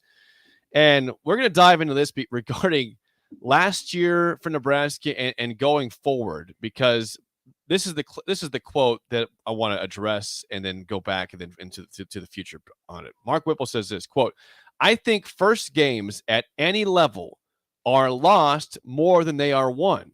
So take care of the football. Understand we have a good team, a good defense, a good kicking game. It doesn't all have to come on you." End quote from Mark Whipple. Okay, I want you to think about that quote in the context of a couple things. All right. In the context of last year's losses, which we'll go through, and the idea that games are lost more often than they are won. And I also want you to think about something that nobody's talking about, and that is the weather in Dublin. Yep. There's probably, I was talking to a staff member yesterday at Nebraska who's paid to look at these things, obviously. Jake, there's probably a 50-50 shot of rain. Yeah, I believe that. Okay. It rains a lot in Ireland. If you're a Nebraska fan, you don't want rain. You don't want it. Why? Because it's an equalizer. Yes, it is. Who has the talent edge in this game? Nebraska. Clearly. Well, that begins to negate the talent edge. Last year in Lincoln, perfect weather for Nebraska Northwestern. 56-7 It was the score. It was not windy. It was Right. a perfect temperature. Right. It was perfect out there. Right. So I think if you're a Nebraska fan, you hope it doesn't rain. But if you look at long-term forecasts, it's probably 50-50. Mm-hmm. And I think that's just Dublin. You don't. It rains a lot in Ireland. I mean, my God, if it's a downpour, that's not good for It's not good for Nebraska because they have an edge in talent, Gus. Or the fans who went to Dublin to watch a football game and getting doused by rain. How about that also? Hey, I'm not going to be in the press box, pal. Yeah, Okay. I don't know that I am either. It's a really small press box. Oh. Yeah, it's a really small press box. So I'm bringing rain gear. You bring rain gear. I'll have rain Yeah, gear have for the some whole rain week. gear. Okay, so and then back to this quote, which is Whip said, I think first games at any level of football are lost more than they are won. I don't even think it's first games. I've had coaches tell me that in the Big Ten, games are lost more than they are won. Nebraska, pretty shining example of that last year, right? Yeah. Illinois. They were down 30-8. Yeah, you were down pretty badly. They were down 30-8. Now, I don't know if I'd put that game in that category or not. Now, Nebraska was down 38 because it was hurting itself. Yep. So fumbles. You could almost put that game in that category, right? Almost, but I think the fact there was a rout before it got close at the end, maybe not. At Oklahoma, 23-16. Sure. You could make a case that game was Nebraska lost it more than Oklahoma won. Nebraska had momentum. They were about to make it a 4-point game. Extra point gets blocked for 2 points. All of a sudden, it's a 7-point game. You could make a case for that. You could. Michigan State, shining example. That's the shiniest of all of them. Yeah. That's the shiniest one. Punter misses his mark by 30 yards. Defense held them to nothing all game. I would equate that to you on the tee box. Yeah. And you for some reason aimed at the wrong hole. That you aimed at the hole on the other fairway. 7, we're all 9. Yeah. What are you Why? doing? Yeah. What are you doing? Oh crap. Yeah. My bad. Triple bogey. Yeah. Maybe a quad. Okay. Lost to Michigan. Lost more than they wanted. I don't know. Adrian inexplicably has the ball stripped from him as they're driving down the field. Yeah, I don't know if Michigan won that game. That one's probably iffy on if Michigan won or Nebraska lost. Because they made some plays. Michigan did. They made some close. Plays. Yes. What about Minnesota?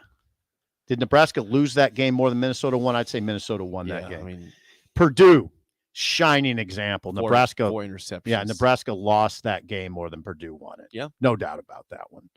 Ohio State won that game 26-17. Nebraska played well, but didn't. That doesn't fit it. Wisconsin's close. I think they won the game. That's close though, because that late penalty Nebraska had when they were at the 11 and they that would have 10-yard penalty sets them back to the 21. But at best you're going for the tie there. You were down by 7. Okay. So. Iowa lost. I mean, that was Iowa, a game away. Absolutely. So it's 3 games, at least maybe 4. Yeah. That the other team did not necessarily win. You just lost because you were inept, and it mattered most.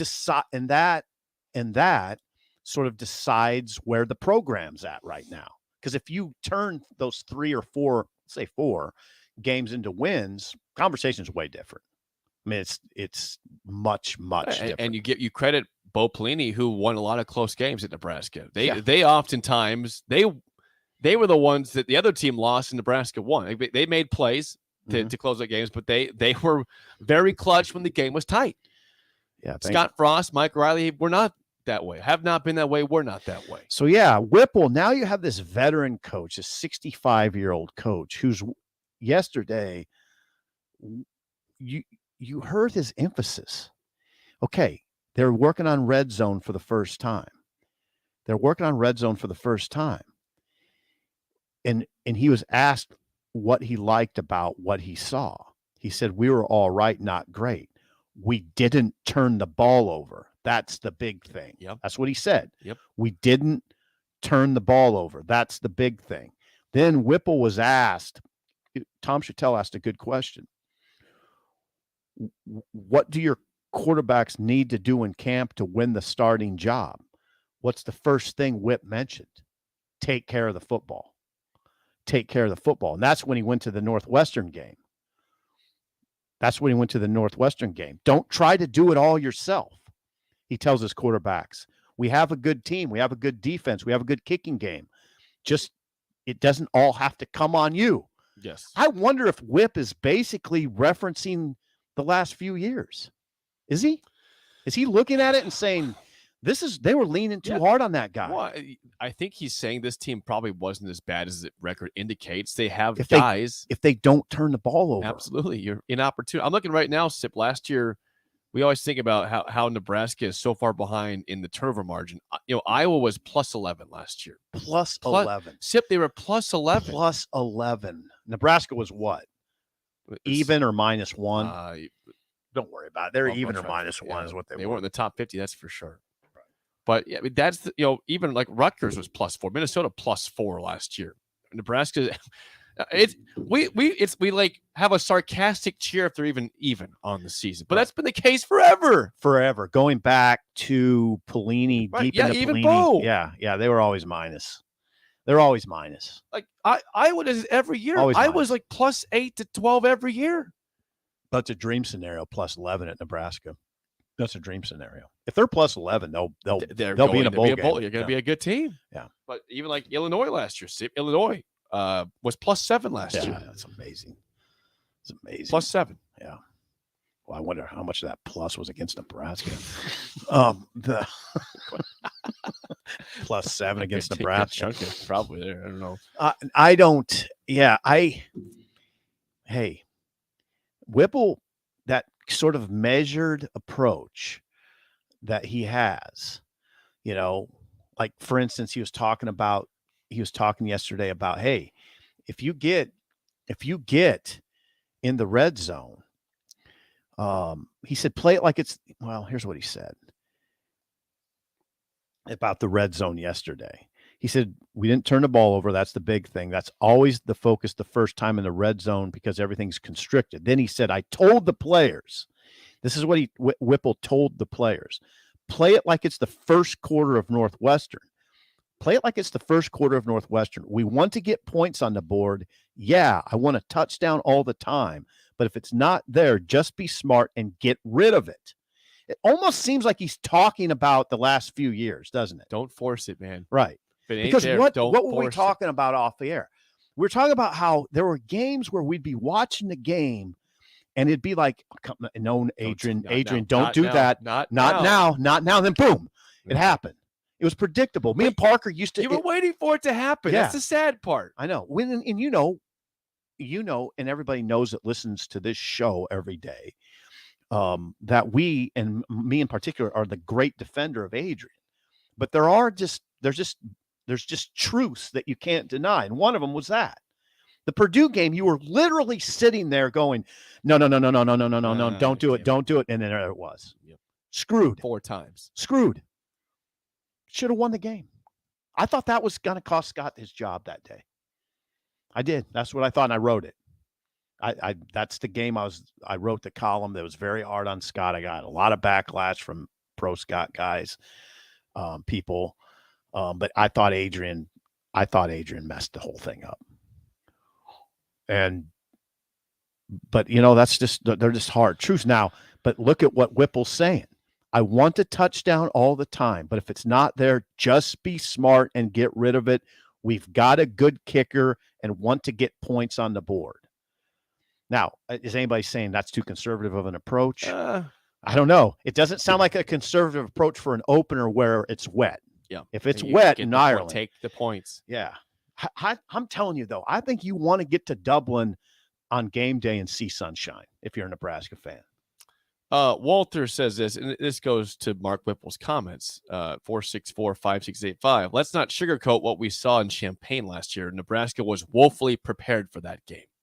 I agree. They lost that game. I mean, Illinois won it, but Illinois took them by surprise with the way they came out with a different defensive look than Nebraska prepared for. That waylaid Nebraska. And they didn't recover. And then they recovered too late. Adrian had the big fumble. Cam Taylor-Britt had the inexplicable play early on the punt return. The tone was set, unfortunately. Like, I understand first games are going to be sloppy once in a while. But in that game, you were playing a team that was projected last in the division, and they waylaid you. They were prepared. Yeah. First year of a head coach. I mean, he's obviously been in the Big Ten before. He's coached before. Mm-hmm. First game at that program. Mm-hmm. And they were way more prepared than you were. We don't need to dwell on that. You just hope the opener looks way different this year. Big Bird says, ask Iowa if kicking field goals works. Yeah, it works for them. Yep. They win games because they're kicker. Mm-hmm. A lot of close games, punting and kicking, big difference there. Yeah, Whipple strikes me as the veteran. Well, this is what he is. He's a veteran coach with a steady hand, right? Just a very kind of, all right, we're going to be okay. We just have to calm down and play within ourselves here. Let's not do anything crazy, especially in this opener. The more I don't know, that weather conversation, which came upon me yesterday, it's really going to be interesting going forward to watch Dublin weather. Yep. Again, I think it'll be part of our countdown. We'll be watching the forecast. Yeah, we got to watch that forecast closely because Northwestern, you got to think Northwestern's praying for a deluge. I'm sure they are. Deluge. They like deluge. That. Yep. Yeah, deluge. Regarding the Casey Thompson, like Mark Whipple, in terms of like winning the game, like, don't lose the game, but try to win the game yourself also for Nebraska. Yeah, don't lose it more than the other team wins it. I saw this stat. This is from Sam McKeown the other day that of Casey Thompson's red zone passes at Texas last season, 36% of those went for touchdowns. Okay. 13 for 36. Martinez, over 4 years, his percentage of touchdowns in the red zone of passes, 29%, so it's close, 21%, 11%, and 16%. So Casey is converting more touchdown passes in the red zone than Adrian was by far. Okay. 13 for 36 last season. Okay. So you talk about a clutch factor, making smart plays. Casey's not going to throw a touchdown every time, but it seems like he makes better decisions there than Adrian yeah, you does. just hope there's a better decision maker at that position. Casey he's got 30 touchdowns and 9 interceptions in his college career. Solid. It's great. Solid. It's great. He is a student of the game. He'll think things through very well. I think you'll get better decisions. Not that Adrian didn't, but Adrian was turnover prone. I mean, that's what he was. Cannot deny that. Yeah. So different. It feels different. Okay, we are right now at 25 days away from kickoff. Our countdown to kickoff is sponsored by McKinney's Irish Pub, 8th and P in the Haymarket. You want a little forecast right now from right now for game day? Please. In Ireland? Yes, in Dublin. Okay, we'll give it to you right now. As soon as you find it on your phone. No, I got it. Hang on. On your Dolphins I had phone. It. Yeah, you see that? Yeah, I do see it. Okay, here we go. It's right in front of me. The forecast is this for August 27th in Dublin, Ireland. 67 degrees with a 25% chance of rain. Okay. This is pretty good. Okay. Now, the day before is 67 degrees with a 58% chance of rain. Oh, God. And Sunday, I see thunderstorms. Oh, God. Yeah. It's going to rain. Right now, again, this is a long ways out. This can change. Yeah, but obviously. Friday and Sunday appear to have potential for rain, a slight, very minimal chance of rain for Saturday, as of right now. I guarantee you in Nebraska's football offices, they're watching that closely. I'm sure they are. They're watching. Yeah, that I like closely. the temperature, though. 67 degrees. Yeah. Sounds great. Yeah, thunderstorms doesn't sound great. No. You want a clear day if you're Nebraska. Clear field. Dry field. I don't want to deal with thunder for the first game ever again. We've already seen that. How about a little cancellation? Oh, my God. Well, they went to Ireland and the game got whacked because of storms. We'll start against That North might be Dakota another next week. scenario where we just stay there. It's like, I'm not going back. Mark, we're not coming on. Weiler, station manager, we're not coming It's back. a bad sign. We're just going to stick around Yeah. here. I'm going to make it work in Dublin now. Yeah, we'll work from afar. Figure or some- just No, we're not going to work. Oh, yeah. We'll I'm just gonna change go up. work at the pub. And I don't know what I go do. work at the brewery. And What would I? persevere. There's probably a I lot. can work at a golf course. You could work at a golf course. Yeah. I could work on the grounds of a golf course. Yeah. We could work at the same course. Yeah, you could be like a assistant pro, and I could be a grounds. Yeah. That'd be awesome. I'm gonna watch the bunkers. Make sure you rake those properly. Sweep them. More next in early break on the happy ticket. Robin will wash it next. Gaina Trucking is hiring CDL Class A and B drivers. Gaina Trucking guarantees a 40-hour work week year-round, and their strong team culture makes it not a job, but a career. Gaina Trucking offers health, vision, and dental insurance, 401k with company match, an employee assistance program, and other bonus programs. Build a better career today with great team culture at Gaina Trucking. Learn more and apply today at GainaTrucking.com. Landmark Implement, your local John Deere dealership, is searching for mechanics of all skill levels to grow with us. Landmark offers a competitive wage, full benefits package, along with paid time off within just 60 days of employment, as well as a 401k and a boot and clothing allowance. Interested in becoming a part of the Landmark difference? Apply now at landmarkimp.com/careers or contact Deanna 402-310-7561 or email careers@landmarkimp.com. That's landmarkimp.com. Landmark Implement is the equal opportunity employer.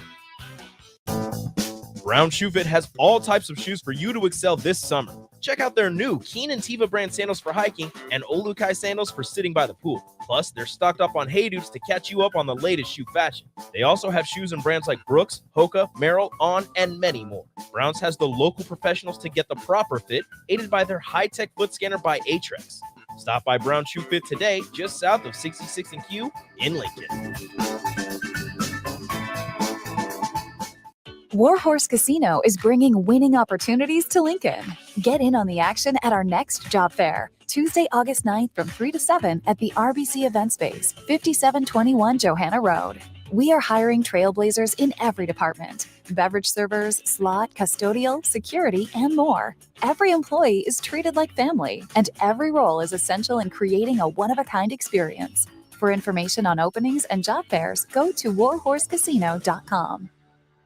There's not many things worse than having plumbing issues at your home or business, but it's even worse if the problem isn't fixed correctly. Select Plumbing gets it right the first time, and they specialize in several things: general plumbing, water heaters, faucet and fixture repair, underground sewer and water repairs, backflow testing, and more. Keep your property free from leaks and other issues. Call today for a free estimate at 402-560-6197. Plus, they're hiring service plumbers. Contact Select Plumbing to inquire at 402-560-6197. Hey, it's Sean Callahan, and football season is here, and there is one place that has all the games, plus great food and beer specials.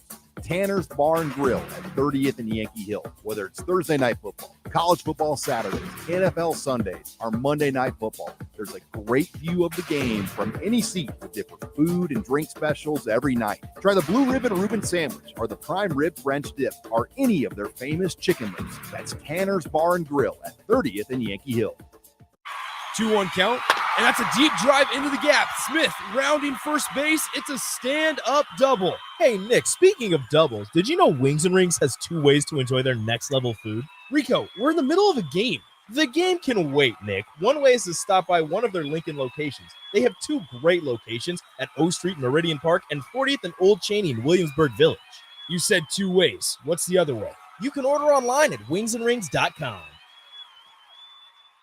People always ask, what are Jake and Sip like when they're off the air? Well, the answer probably won't surprise you. Hey, Jake, your Honda's looking a little dirty. Says the guy whose license plate is barely visible. I mean, do you even care about that thing anymore? It gets a little uncomfortable. Now, that's when I jump in. Hey, whoa. Mark, did you get a new car? Nope, just took my car down to Nebraska Auto Detail. Joe and the staff made the outside and the inside look amazing. Maybe you guys need to go. Okay, wise guy. Settle down, Jake. Call Nebraska Auto Detail today at 402-601-5086. Tune in to the Teammates Mentoring Hour each Wednesday from 6 to 7 p.m. on 93.7 The Ticket. Hear stories from the program started by Tom and Nancy Osborne and how it's changed mentors and mentees' lives and how you can be involved. The Teammates Mentoring Hour, Wednesday nights from 6 to 7 o'clock on 93.7 The Ticket and theticketfm.com. Victor deployed for the first time to Afghanistan in 2003. At 4 a.m, my phone rang. They said, "I regret to inform you that your husband was wounded in action." Victor sustained a moderate traumatic brain injury. I was doing school full-time, and I was also then caring for Victor. One of the most important elements of caregiving is taking care of yourself. I just didn't want to forget that I also had goals and that I also had a life. What I did is I challenged Victor to meet me halfway. There are almost 6 million military and veteran caregivers across the nation. We have our own journey, and we can fulfill that journey at the same time that we are helping our loved one. Visit aarp.org/caregiving for a free military veterans guide to navigate your caregiving journey and better care for your loved one and yourself. Brought to you by AARP and the Ad Council. This Well, good morning, little brother. is Early Break with Sip and Jake, brought to you by Gaina Trucking. Weekday mornings from 6 to 8 on 93.7 The Ticket and theticketfm.com.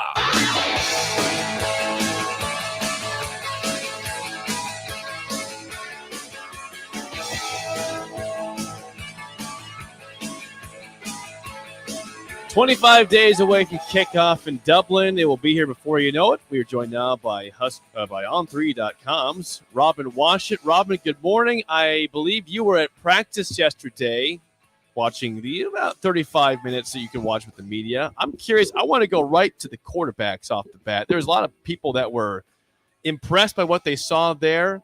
Casey Thompson, of course, looks like the starter at this point. But I'm curious. People have said that maybe that's the best group they've seen at quarterback in general at Nebraska in a long time. Do you agree with that in terms of the arm talent collectively at Nebraska at this moment? Yeah, I think that's the separator. You got a lot of young players that still have a long way to go in their overall development, especially as Power 5, Big Ten level quarterbacks. But just from a sheer physical, throwing the ball, arm talent, whatever you want to call it, you can make a pretty strong case, especially when you consider, you have your known commodities or relatively known commodities, Casey, and then obviously we've seen some flashes of what Chuba can do, but go all the way down to, Richard Torres, the youngest guy in the group, who, as far as Mark Whipple even back this up, you could say has maybe the strongest arm of anybody in that room. So, Heinrich Harburg's a physical specimen. Logan Smothers, obviously, has shown that he's capable to be a QB at this level. So, just everyone down the list, you can find some pretty strong positives about just their physical quarterback talent. Now, during that little window, I'll admit I didn't watch a lot of the QBs. I let Sipple handle that, and I spent most of my time on the defense. But from what I was able to see, I watched a little bit of them just kind of in individual periods. They had everything that you were looking for. Now the matter is pairing that talent within the framework of the offense, and maybe most importantly, not just throwing the ball well, but throwing the ball smart and not taking unnecessary chances and having bad turnovers and getting the ball where it's supposed to go. So we'll see how far along they are in that regard. But, just from the eyeball test, which is what it is, there was a lot to like from that group. Also, Robin Washit joins us from On3 Nebraska. I call him Rob for some reason. Rob, I read what you wrote about Garrett Nelson, and you started off, your Garrett Nelson take by saying all of the talk about Garrett Nelson's leadership this off season was on full display from the moment we walked into the practice facility. What did you see from Garrett Nelson, the junior edge rusher? Well, he backed it up with, his play on the field. Or just every drill, every, running into stretching, getting up first in line for every rep during positional drills. He was the first guy, and he was the tone setter.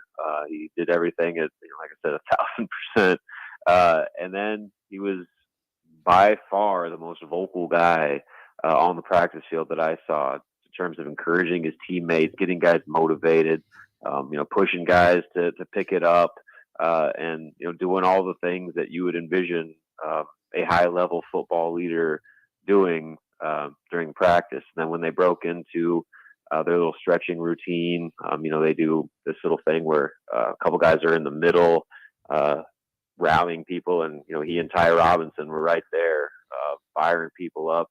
Garrett was roaming around, getting people pumped up. So, all the talk, like I said, that we'd heard about, just what his position is on this team as far as leadership was pretty obvious. He's that guy. He's the one that's going to get everybody motivated and fired up, and then also, hold guys accountable, not only with pushing them and telling them to do things the right way, but backing it up himself with every rep that he does by, doing everything in full attack mode from start to finish. Staying on defense, Robin, I'm curious, at what point do you think we will know? So we know Quentin Newsome gets one cornerback spot. At what point do you think we know if it's Tommy Hill or Braxton Clark at the other spot, if those are the two that we look at? As far as what we know, that's a different story about what Nebraska knows. I've heard for a while now that Tommy Hill's probably in the driver's seat with that. But again, there's a whole camp of competition here still to play out. So we'll see if anything changes as far as that regard goes. But both are going to play. I think Travis Fisher has made it clear that rotation is going to happen, starting lineup or not. They have the luxury of a lot of depth, at safety, at corner, to where they don't have to rely on just 4 guys or 5 guys. They can dip in and keep guys fresh and bring in different packages and, play a lot more people than maybe they have in the past when they were limited with a significant drop off from their top end players through the rest of the depth chart. So, I guess obviously there's still some competition probably that needs to play out at a couple of those spots, that second cornerback spot included. Right now, if I were to guess, I'd say Tommy Hill's the guy. But again, we'll see how that plays out. But either way, if it is Tommy Hill, Braxton Clark's still going to play. If Braxton gets the job, Tommy Hill's still going to play. So I don't put as much stock into that maybe in that secondary as you would in previous years, but certainly one of those position groups on defense you're keeping an eye on. I know we're kind of going deep into weeds here on the depth chart, but I want to continue to do it. We know Nick Henrich and Luke Reimer are going to be the starting inside linebackers as long as they're healthy, right? Nick Henrich and Luke Reimer. Reimer had 108 tackles last year. Henrich had 99. Now, there's 3 guys right behind him: Garrett Snodgrass, Ativa Mago Clements, and Ernest Hausman, a true freshman. Of those 3, who do you think will get the nod, if someone has to go in the game? I'd probably put right now Snodgrass at the top of that list just because of his experience. I think he was they didn't really go too deep into that inside linebacker depth. I think both Henrich and Reimer played well over 700 snaps last year, which both ranked in the top 4 of any player on defense last year. So they don't rotate a lot. I don't know how much they're going to rotate this year, unless there's injuries. Just because that's one of those positions where, in terms of experience and proven production, there is a pretty steep drop off from them to the next group. But if for whatever reason they do need to get to that depth, I'd probably put Garrett there right now. But Ernest Hausman, man, we heard all about him from the day that he arrived in spring ball. He immediately caught people's attention as an early enrollee. And you just look at him compared to the rest of that inside linebacker group, and he looks like a seasoned veteran. He is physically every bit the part. Now it's just a matter of getting him caught up to speed mentally, which is a natural thing for any true freshman. And when I talked to him earlier this summer, he kind of explained just how much he's dedicating himself to learning the defense and studying film and shadowing Henrich and Reimer in everything they do and modeling what he does after their approaches on and off the field. So I have very little doubt he'll be able to catch up quickly, especially with another full fall camp under his belt. And so we'll see where he is going to Northwestern, but I am confident to say that if they do need to turn to more of that inside linebacker depth, that Ernest Hausman is going to put himself in position to be near the top of that rotation and see the field right away as a true freshman. He's been one of the surprises of that 22 class that I think is going to have an immediate impact in one way or another. Robin, last question. This is an important one. A little bird in the studio told me you were at the Goo Goo Dolls on Saturday No, I was night. wrong. You were wrong? He was at the Maha Festival. Oh. Yeah. The little birdie's the little birdie is out of office rocker. Yeah. How was Maha that little then? birdie probably needs to go back in the cage for a little bit. No, I was not at Google Dolls. Maha. I was at a much different music event up in Omaha. Well, thank you for the birdie. The for being Maha wrong Festival. once What was your favorite band there, Rob? Well, we'll see how many people actually know who these people are. But Rolling Blackouts Coastal Fever is a kind of rock band from Australia, and man, they put on a fantastic show. The headliner was Beach House. If anybody's into those guys, they were awesome. Other than that, I didn't know any other band in the lineup. It was more about going to the event, but those two were the highlights for me musically. Sounds good. Well, the birdie was wrong. I'm glad you had a good festival, though, Robin. Thank you for the time. We'll chat with you again next week. Sorry to get your hopes up on that one, Jake. I know how big of a Goo Goo Dolls guy I wanted you are. a full report, but yeah, it's okay. Next time. Thanks, Robin. Next time. Good Yep, stuff. see you guys. It's on3.com. It's Robin Washit. He said the birdie needs to go back in his cage. What I just mixed it up. You Jake. told me he was at Goo Goo Dolls. Yeah, I thought, why he went to a concert, and I just figured You it just must. assumed it was, there was a lot of concerts in this area. There was Craig Morgan, a country singer at the Saunders County Fair in Wahoo Saturday. Okay. There was OAR at Stir Cove. Okay. There was apparently, the Maha Festival, and there's Goo Goo Dolls. Yeah. A lot of options. He went Guess to how the- many I was at? I was at none of them. Yeah, he went to the Maha Festival. You were chunk and drive. Yeah, it was. Little better last night. Better last night at Golf Okay. League. All right. I did chunk a few drives. Let's play the game show. Give us a call right now at 464-5685. Your chance to win a business box of bagels. To Bagels and Joe, you lost yesterday. So I think you're back to 500. Yep. Yeah. 500. Yeah, so 26 and it's 26. a big moment. Do we get back above and climb, or do we sink still? Starting to feel pressure. Today's topic is college football head coaches. Oh, God. If you think, Okay. we're getting close to football season. If you think you know your college football head coaches, call us right now, 402-464-5685. Shut Up Sipple starts right now. We've all been there. You're listening to the radio, and then that rage starts to grow inside of you. It starts to consume you. It gets to a point where you just want to yell, "Shut up, Sipple!" No, sorry. I'm sorry. Well, here's your chance. It's time to shut up, Sipple. Call now to play. 464-5685. Shut up, Sipple. Brought to you by Bagels and Joe. Can Sip get off the losing streak is the big question here today. 464-5685 is the number to call. The Dick Down Sip in Shut Up Sipple, sponsored by Bagels and Joe. You feel okay about this topic Yeah. today? College Okay. football head coaches. Okay. Cole, how do you feel about college football head coaches? I felt better about NFL running backs, but I'm all right. All right. Well, we'll see how it goes today. When's the last time you called, Cole? was the NFL running backs. When was that? Last week, maybe. Last week? A few weeks ago. 2 or 3 weeks ago. Okay. All right. Thanks for The calling. bagels were amazing, by the way. Were they? Yeah. What was your Yeah. favorite bagel, Cole? They had a brown sugar cinnamon one. Ooh, it was very good. Yeah, that does sound good. Really Yeah, good. nice All right, call. Cole. First question goes to you. Who is the head coach of NC State in football? Oh gosh, I have no idea.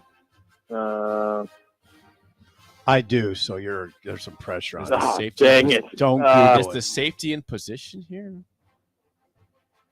Bill Callahan. Bill Callahan. No, it's I not. appreciate you taking a It's guess. not Billy C. I do appreciate you taking a guess.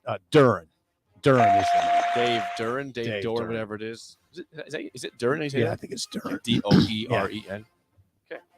All right, 1-0 lead for Sip. Chance for a 2-0 lead, Sip. First question. Who is the head coach of Louisville, the Cardinals? He's digging deep, thinking.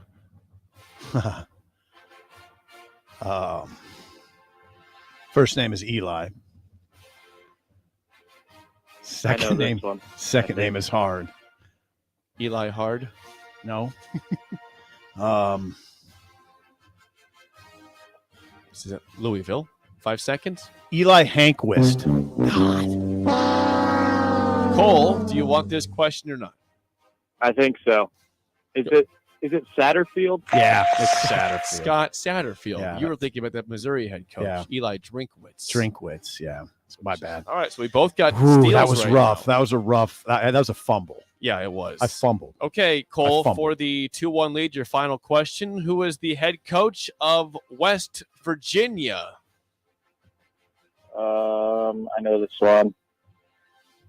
I do too. So you got some pressure on. Brown. Something Brown, I think. Yeah, you got it. Neil Brown. Neil Brown is correct. Neil Brown. Good, Cole. You dug deep for that. Yeah. You dug deep. I All right, appreciate Sip, that. This is for the I tie. only know that because of the JT Daniels transfer. Well, there Okay. you go. All Neil right. Brown. Neil Okay, Brown. Sip. Former Troy coach. For the tie, your last question. Who is the head coach of the Colorado Buffaloes? Former UCLA coach.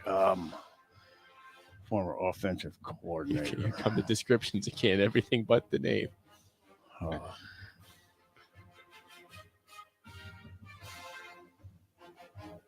Buffs head coach, Colorado. 5 seconds for the last question to force the tiebreaker. 5. This is. 4. I can see him. 3. He coached at UCLA. 2. 1. Marvin Washington. Sounds like a receiver at Nebraska named Marcus Washington. Carl Durrell. Carl Durrell. He is the Yeah, I former didn't know that UCLA one. head coach. Carl Durrell. I took another loss. Former Dolphins I'm in receiver trouble coach right now. too. Yeah. We are now officially below 500 Yeah. after being way above 500. Yeah, that's troubling. Cole, congrats. Hope you enjoy your brown sugar bagel again and the rest of the I will. bagels. And calling down the road, man. Good work this morning. Thank you. All right, good stuff. Cole wins. You are 0-2 in the week. That's the way it is. Carl Durrell. Could see him. Should have known it.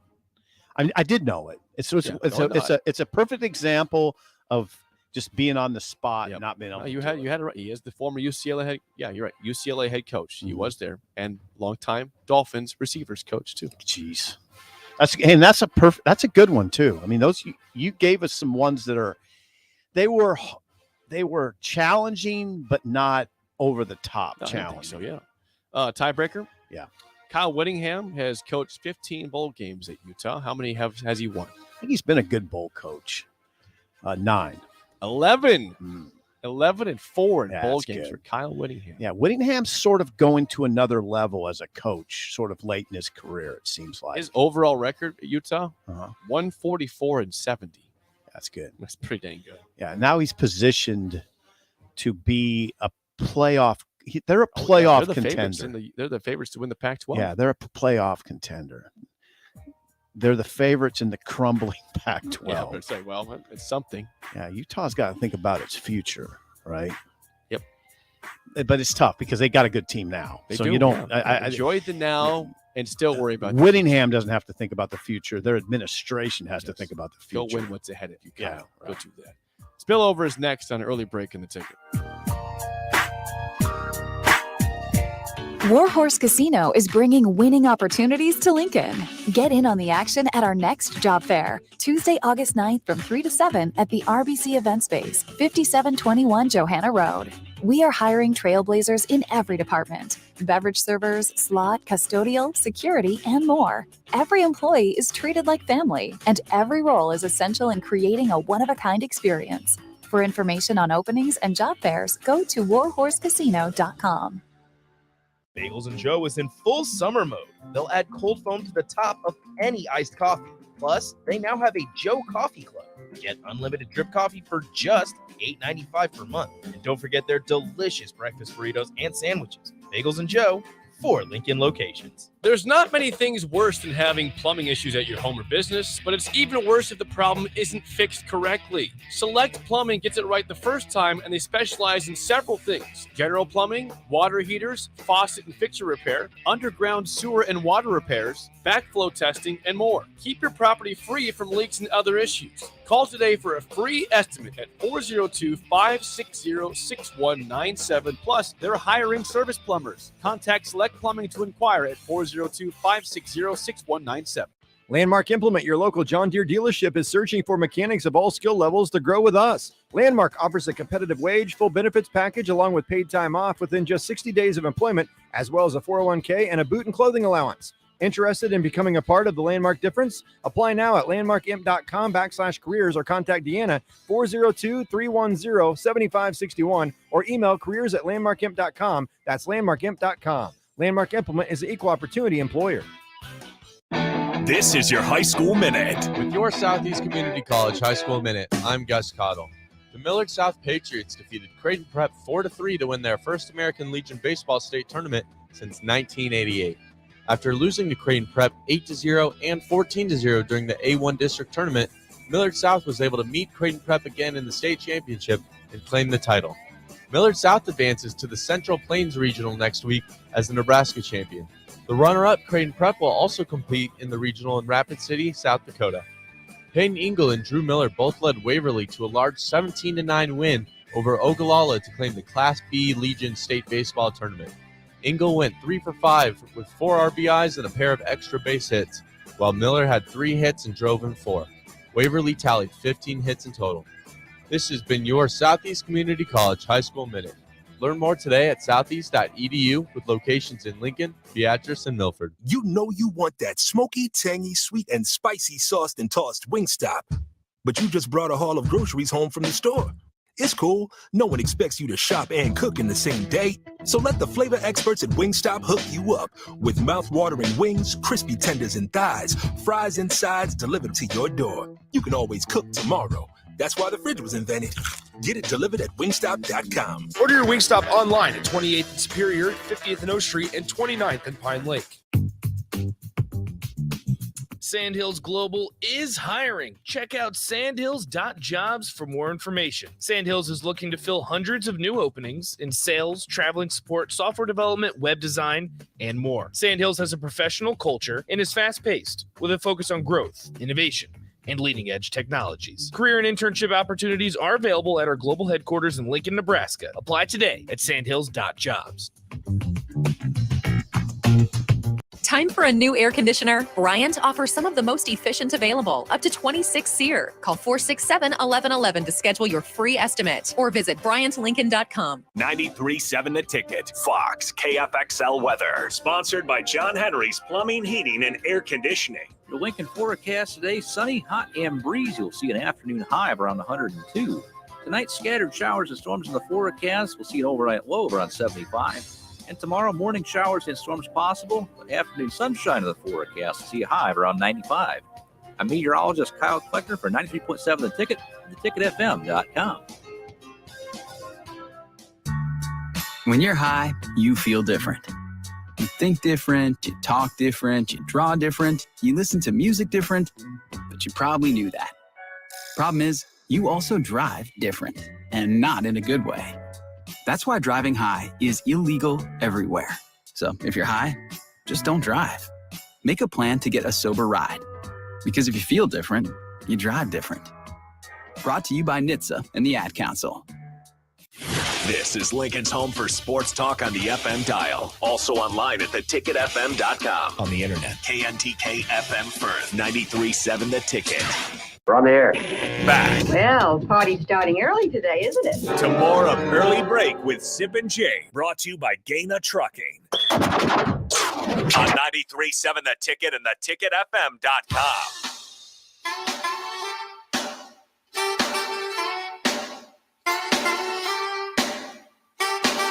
It is time for the spillover. DP and Jay are with us. Good morning, gentlemen. DP, you've got a concert going on tonight. You're going to be somebody's spinning the mic. I don't think it was me. Oh boy. Oh, look at that. It is off. You're gonna have to hold that thing. Yeah. Wow, look at that. I'm gonna have to go old. He's like doing an interview with himself on the sideline. Hello, DP. Gonna do Johnny Mathis. Yeah. Right. Yeah. You should do that more often. It's a good look. Go. You gotta throw. That's when Yeah. you know I'm in control of the event. This is when, as soon as that microphone starts to swing, I'm in control of this event. You are my people. This is horrible. This is horrible. Not horrible. We'll have to do it. Bonnie Raitt tonight at Pinewood Bowl. Bonnie Raitt at Pinewood. Any opener at all, or just her? I don't know. It's all Bonnie all the time. Unicorn, Legendary. you called her. Legendary. Can you give us a couple Bonnie Raitt songs? Legendary. Well, I mean, Let's give him something to talk Yeah, about. I knew that one. Let's. Yeah. Look at Sybil. Isn't that Sybil good? said you actually think John Cougar Mellencamp is more talented than Bonnie Raitt.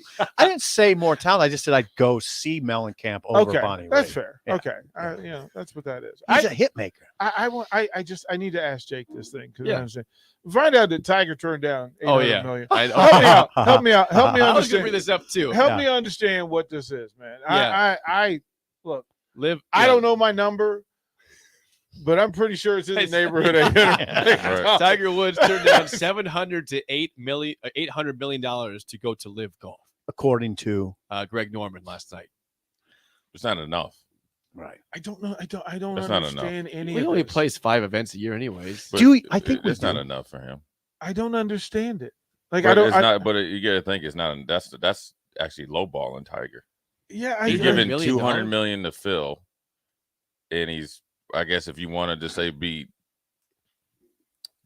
cautious, he's the second greatest golfer of all time, arguably the best golfer of all time, easily the greatest draw, the most iconic golfer of all time, the guy that's changed the landscape of sports history, and for sure golf, but just and the worst in the worst driver. He's a bad driver, yeah.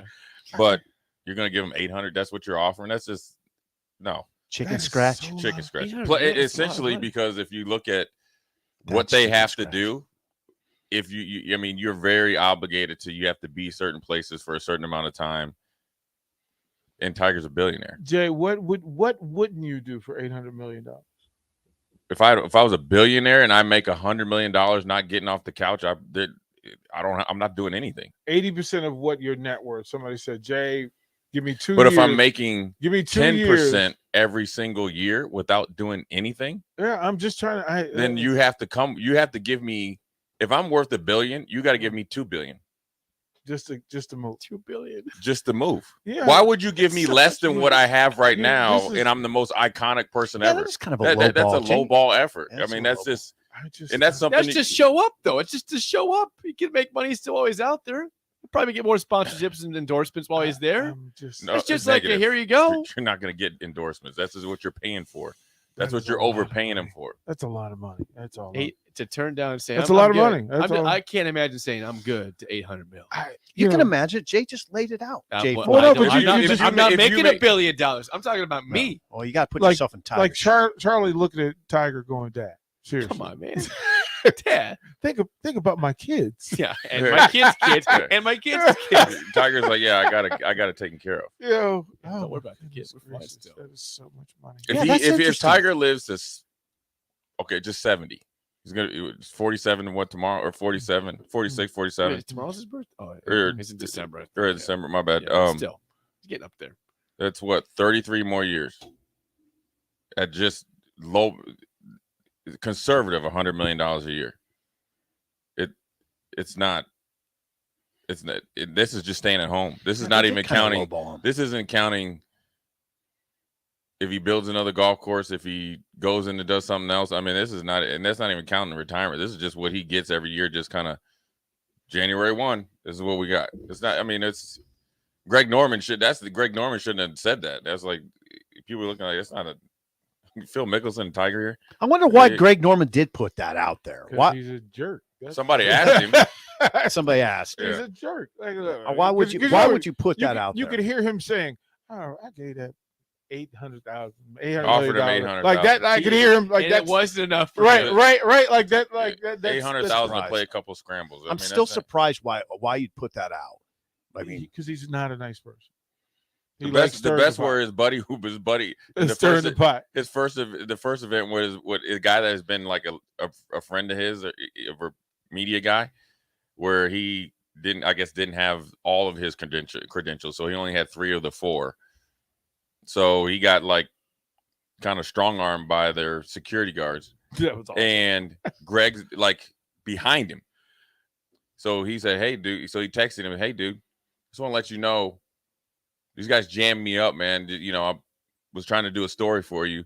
Greg was like, "Oh, thanks for letting me know." He literally was right behind him and watched. Like standing behind him. Looked like, "Oh, I didn't know what happened." I didn't know what happened. Thanks for letting me know. It was literally watching it. Look down at his phone. Look down at his phone. There's a video of him looking at the message, going through and going. I'm sorry to hear that, man. I'm sorry you got strong armed by the security. It's rough out there, boys. It's rough out there, boys. Imagine that. Imagine you texting Frost and you get in Frost behind you. Oh, I can imagine. But that'd be weird. It would be weird because Simple fully expects Frost to respond immediately right away. I don't know about all that. Within 30 seconds. The Live Tour just on a lot of levels makes me uncomfortable. It's just strange. It's sprouted up. It's sprouted up and it's odd. But it's like it's weird. It's like you win 4 million, but then you get reduced the team score. You get or team share. So if you win the tournament for 4 million, and say your share of the weekend, through us 4 is $1 million, you actually only win 3. You go down. You don't get the extra on top. Yeah, you don't get the extra on top of that. You think that you would. They think, I mean, which is great, but then they were selling tickets for the winning team. Are people watching it? Yeah, there's some decent numbers. No, because you wouldn't know where to find it, and you wouldn't. The average fan doesn't know where to find it or when the events are. They're typically Thursday through Saturday. This one was Friday to Sunday. But but to be fair, they're only on YouTube and I think Facebook. That's it. I mean, you gotta be out on some sort of streaming network. Well, I mean, because you're missing the random fan who comes upon they watch the way they watch, right? And they're not looking to think. There's a million other programs on their cable and on their satellite that they can get to and they know how to get to. And streaming services do a really good job of sending you content to watch. We found that out with the station that analytics works. I mean, it sends people out and they go, "Oh, well, ticket's got something I'm interested in." I think at some point they will have to cross the bridge onto traditional television. Okay. At some point they're going to have to. But they're going to have to do something more than 54. I mean, 54 holes. Essentially, as playing a stag, it's real top heavy. You got really good players and you got really crappy players. Does the Live Tour? How much do they even care about ratings or who's watching? It's going to matter at some point. The players don't. They get paid. It don't matter. That's closer to truth than you think. They do care. Or they don't care. I don't think they care. That's the thing. I don't think they care. I think it's just throwaway money. Yeah. Well, there's another word in front of money that I don't think they that really comes care. to mind. Start with an L. Yeah. I don't think they really care. That this is that the people in the know at the top of this thing understand what it is, and the people who don't want to be involved in it know that I don't want to be a part of that. Like that more than anything else. You can change the name, you can change the way business is being done outside of that, but up front of it, that amount of money being moved the way that it's being moved is the question. And that's where some people just simply say, I don't need. What if you change your mind, though? That's what I always wonder. Like, if you've gone or you haven't gone. Well, just say I'm on the Live Tour and I Okay. played, 8 events this year. Yeah. And then after this, just say in the off season, I'd say, you know what, man, I really miss playing for majors, or I'll be on the Ryder Yeah, Cup. you made the deal with the devil, man. You did it yourself. You didn't have to go. But I'm not okay. I understand where I'm at that, but how do you go to the people that are running the Live Tour? Hey, man, I think I've had a change of heart. First of all, you are not going to the people who run the Live Tour. You're going to people who operate for those people. You're not reaching. You're not reaching. Well, I mean, whoever you talk to, he's like, how do you, that'd probably be a little angst walking into that meeting. Yeah, I got to change my heart. Well, your life over to. Well, I mean, I think about it like the USFL versus the NFL, and the people who took money up front to go over to the USFL, and then when it starts to waver, and you go, listen, I need to go back to the Cowboys. The people that were in charge were like, well, you can go, but we'll see you. That's a little different because the USFL. We know where you're at all times. Hey, man, we see you. A little. I mean, that's totally different. This was USFL just wasn't run correctly, and the amount of money that they were paying players versus where the NFL was at that time, that's a legitimate choice. This is totally different. And the NFL was well aware that the USFL was at some point, decent competition. It was still football. It was a little bit of an opposite, but it still was a competition league based on they were given. I mean, they had Hall of Famers galore. I mean, Jim Kelly, Reggie White, Sam Mills, yeah. Herschel, Herschel's not a Hall, but they had big names, and so that's the way it was. This is a little different where, if they would say, hey, if you go to USFL, you never be able to play in the NFL game, it would have been a little bit different. But I don't know. I mean, I think right now the Live Tour is probably. I love watching golf. Yeah, it's football time. I don't really care. I mean, that's all there is to it. I mean, it's football time. I mean, if you're not playing for real golf, it's play time. Does this ring like exhibition golf? It is. Yeah, It's a team element. Right. Are you into who wins a Live Tour event? No. I mean, do you go, okay, now he's won 2 in a row. He's hot. He's on a roll. I'm curious to see I don't the think big about names that. like Henrik Stenson won this past week, and he hasn't done anything for years. But that's him though. And Charles Schwartzel won. Like he hasn't done anything for years either. But does that get you going? Do you want to look into It it? doesn't help. I mean, if those are the guys winning, that doesn't help you out. He could walk in the studio right now, would don't. And would you even be that interested? I wouldn't. Yeah, because I'm not. It doesn't track. It doesn't track for the lay fan. It doesn't track. It's very elite. It's very specific in who they're dealing with and who they're paying. So you nailed it. So, you nailed it. Yeah, it's an elitist, sort of unappealing thing to the average person, average sports fan. Yeah. That's what I feel about golf or live golf. Live golf. Live golf. Especially when you have Patrick Reed talking. That's probably not the guy that you want as your spokesperson. Oh boy. Mr. Sticky Fingers. What do you got kicked out of Georgia? Who are you doing? Stealing some Pro V1 from Bubba Watson? Was it Kevin Kisner said, yeah, if his car were, if I was driving down the highway and his car was burning, he said he's like, I wouldn't even pee on his car. So you must have done something real bad. Terrible. For a golfer to say, I wouldn't even pee on your car if your car is burning. No one likes the guy. When the terrible people tell you that you're terrible people, do something wrong.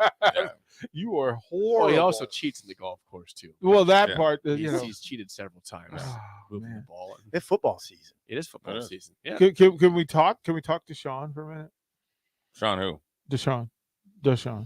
Oh, Deshaun. Like the Sean. Deshaun Watson. Yeah. Sure. I'm interested in what you guys think about that. Like, well, I want to, because I'm gonna have Jay go full like lawyer foreman, agent foreman. Lawyer foreman. Right, yeah. I'm gonna have him do that. This could have been done like a year ago. I mean, it's the thing when we first started talking about it, he's not gonna miss a season. Could have been done 6-game suspension a long time ago.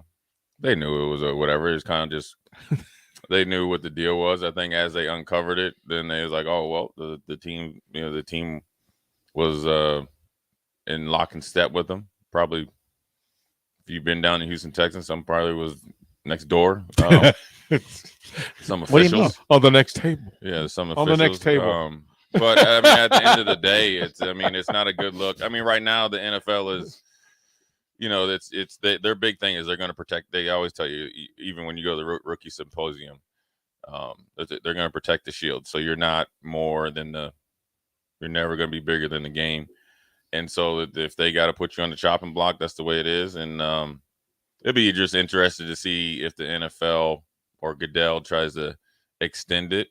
When you read the language of the judge, she's like, there's stuff there, but the precedent's already set. You've essentially allowed people that have killed human beings to not miss any games.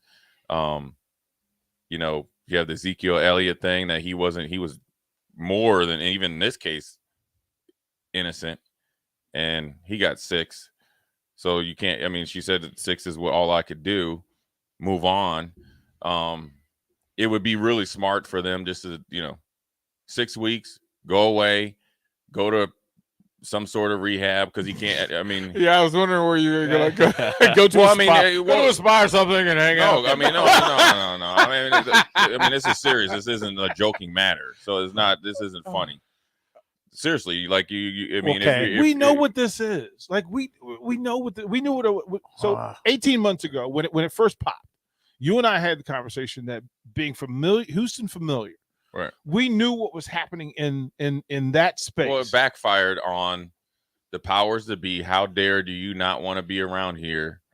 And now we're going to air your dirty laundry. Now, what they forgot was that they participated in the dirty laundry, but when they were in their bit of rage, as these wealthy silver spoon billionaires and all that, the people that are there, they forgot that they had been in the same places. And it's crazy because I remember being there and seeing some of the cast of characters. Mr. McNair was, I mean, look, he had his I'm gonna hope that he was a different mindset when he said what he said. He always had treated me with the utmost respect. I mean, he obviously took very good care of me. But there was a guy named Kirby John there. And what was his job? He was like the team chaplain. Right. But somehow, some way, as a pastor, he had $1 million to be a minority owner, which always was weird to me, because you came with $1 million cash and I ain't making that much. And I'm balling, but you're at a church. I remember Joel Osteen, like, going there, hanging around and all that. It was just like, Houston's a little different place, but Joel Osteen was around there. Yeah. Oh, he had a small church that was literally on the outside of Houston, where he was encouraged everybody just kind of to go to support him. He would be around practice. He would just, you just be like, who's this? He's friends with the owner, right? I mean, in Kirby John or whatever. You go out there, next thing you know, he's buying the Compact Center, which where the Houston Rockets used to play, where Akeem Olajuwon, Clyde Drexler, and them won NBA championships. Do you know how much money Stephen M. Simple would have to buy the Compact Center, to out purchase the McNairs, etc.? It wasn't even out purchase. How much money you need to purchase that? A B on that word? In downtown Houston. How much? It's literally off the highway. Bro, this whole thing, Houston is just different. It's like Dallas. It's just Dallas. I mean, it's. But anyways, back to Deshaun Watson. I mean, the best thing for the NFL to do is not to kind of flex your muscle here. All right, you got egg on your face because you got ownership involved, right? So the best thing would be to do is, all right, are you fine? Are you good with 6 games? No, but sometimes you can't win every battle. Just let it go away, right? Let it go. Well, they're selling that he's already done a year. Like, that's good. Well, he has done a year. Now that there is he got paid, but he didn't play. He was sent home for a year. Okay. So, I mean, they need to recognize that. Now, whether it's right, wrong, or indifferent, there's guys that have been involved in another human being not being on this earth that didn't miss a year. Okay. I mean, that's factual. Big names. Okay. So now you're 6 games. Just dude, and to be honest with you, if I'm the Browns, you can have, they can take their guy out. You can go and have a trainer. But you need to go get some help, dude. Like, you need to, for the betterment of, forget the league, right? For the betterment of your career and the Browns and the team and everything else, you need to have some checkpoints to hit. Go off the beaten path, probably get off social media, and do what you need to do and play good football, and then go from there. But I'm surprised it took so long because it seemed like when you kind of follow it, and I've talked to people in Houston when they kind of, Is the consensus that 6 games is light? It's super light. Okay. Yeah. Is that the consensus? It's super light. When you get people for betting, yeah. Now when you paycheck, compare that, but it's different though. You're talking about you're talking about integrity of the game, integrity as a player. You can't really attack the players as much when your ownership is in it and involved with it. How can you question integrity of the player when the integrity of the league has been questioned, is in question at times? It's totally two different things, but the Calvin Ridley thing is easy kind of, I saw Will Compton and all that. I mean, it's just different. I mean, it is. I mean, not to gamble on a game. I could have probably had DP gamble on a game. I don't want my name associated with. It was $1,500. Do I think Calvin Ridley should be suspended for the whole year? No way. No way. Because if you could tell me and prove to me 100% that Calvin Ridley is the only guy, either directly or indirectly, betting on NFL games, then I would say, yeah, that's not the case. He's just dumb. He's just dumb enough. Conversation the NFL doesn't want you to have. The move in Cleveland, and the difference between the betting and Deshaun is this. Deshaun doing, if it's implied that he is this type of person, he is now removed from Houston's community and put into Cleveland's community. Okay. And the parents and the leadership, the moral leadership of Cleveland is, wait a minute, if you're going to put this dude in our community, then he's bringing that stuff with him. Okay. Now, is there a concern in the Cleveland community? Yes. That, listen, we don't want this to be a part of what identifies as okay for Cleveland. I don't think they're worried about that. I mean, that was actually the conversation. Essentially, you're trying to say he can never play football. No. Because then it'd be like, well, then if he goes to Seattle, he's going to Seattle community. At some point in time, you got to pump the brakes, discipline, deal with it. Now, if you have another issue, but you haven't done that though. Well, he's been gone for a year. That doesn't mean he's changed. It doesn't mean he's changed. But you don't know until he changed until he has an opportunity to change. You're essentially trying to say this is a lifelong type of ridicule. Yeah. We're going to hold you to whatever you did in Houston for the rest of your career and rest of your life. So until you serve your time, and then you know what, you're going to continue to serve your time. It's just at some point in time, you got to turn the faucet off. And this is not dummying down anything that he was doing, which is like out of this world, just because, I talked to people I know back there, and a lot of them were surprised because he's, because he's what? Well, up until like a couple years ago, he was kind of like, straight and narrow, and whatever kind of sent him off the, off the rails, or maybe they just didn't know, who knows? But no, he was a Dabo legacy, like right. I mean, he was shared content and character. Yeah, and then you leave that. Dabo said that he was that's a good way, like a Michael Jordan, which at the time he was. With the cast of characters that he had on offense, he was almost like an unstoppable force because he didn't have any receivers, but he was still putting up stupid yards. Zero. It was kind of like, and this is not just pivot too fast. This is kind of like what Nebraska had hoped Adrian would be. If you didn't have, they all we need. Remember, they're saying we need to have guys around him, but Adrian was a turnover prone. Where Deshaun didn't have guys around him at the highest level. It was still doing work and was still unstoppable. But then as it must have kind of power, money, and like obviously sex kind of overtook his life. He has some issues now. They thought he was going to be the face of the league. Like he was on the cusp. They were still going back and forth between him and Patrick Mahomes. Right. Yeah, because he was doing what Patrick Mahomes was doing stat-wise with like nobody. Now, what can he do? Listen here. There's guys. Look, listen. I was in Atlanta. Okay. Ray Lewis ended up taking that and going. You hardly ever hear about it anymore, right? What happened in Atlanta? He ended up being a Hall of Fame. If he gets his stuff together, he can do right. If he doesn't, then he's going to be the guy that. Look, Ben Roethlisberger. Yep. Right. Yep. Okay. So if you really want to get down and kind of peel back a smelly onion, okay. Let's be honest. The judge said, was it criminal? She said no. Now you look at Ben Roethlisberger, he's going in the Hall of Fame, correct? Okay, then He so will I be. mean, Ray Lewis was an NFL analyst. People put that He's that at aside, ESPN that stuff for a long aside. time, Yeah. Right. So 6 years from now, how do we look at there's Deshaun There's Watson? so much to is he unwrap. still There's so many playing? levels. I can tell you, as his play slips, say in 4 years, if his play starts to dip, he won't have that second chance to kind of be a backup or mentor. They'll just jettison him. Ooh, yeah. There's depth. There's depth to it. Because at the end of the day, it's like it's part of the reason why they don't pick up Cam. Look, Cam is not Deshaun. When you're at the height of where these guys are, face of the league, they just figure that you won't be a mentor. You get what I'm saying? Yeah. Now, if you have this baggage that oh well, dude, can we really trust you? Do we want you influencing, little Jake Sorensen from Sacramento State?